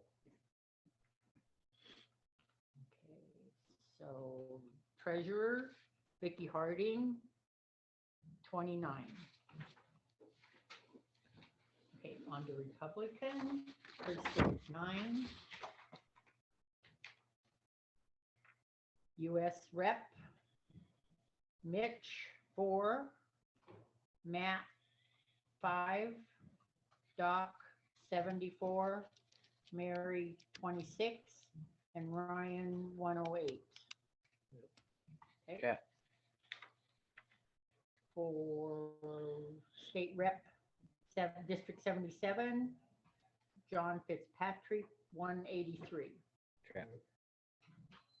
Okay, County Commissioner, Scott, 129, and John, 87.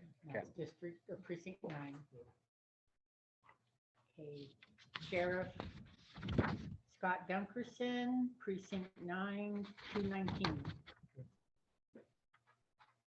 County Attorney, Precinct 9, Blaine is 182, and Lawrence is 41.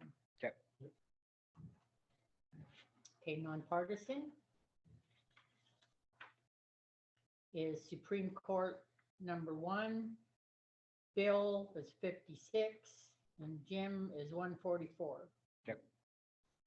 And Supreme Court 2, one in Precinct 9, James is 119, Ingrid 51, and Michael 45.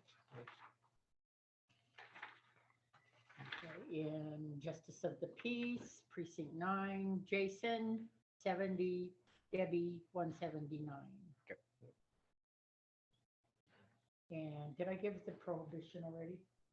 Okay, prohibition, Precinct 9, 4, 134, against 120. Okay.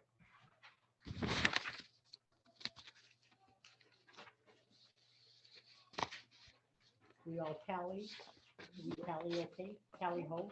So, and then just on a side note, we did the audit on Thursday, you probably heard all about it. I'm all excited about it. Anyway, and the audit went really well. We did precinct 10, and it was the state representative and Supreme Court Justice 1, and the ballots tallied with the, So which of these are you sending in with your? I'm gonna do that one. So does he need to stamp it? Yeah. To get the totals on the marijuana one, I can email the Secretary of State. if you'd like. I can get them for, let me, because I've got one sheet that, well, here, Yeah, it's right here. it's right here. For 717 against 640. 417 and 640? No, 717 717. for, yeah, and then against is 640. All right. I'll get back. I'm still in. So I'll call you. 77 votes difference. All right, I'll let the secretary, or the, yeah. Department of Revenue. cover the- Okay.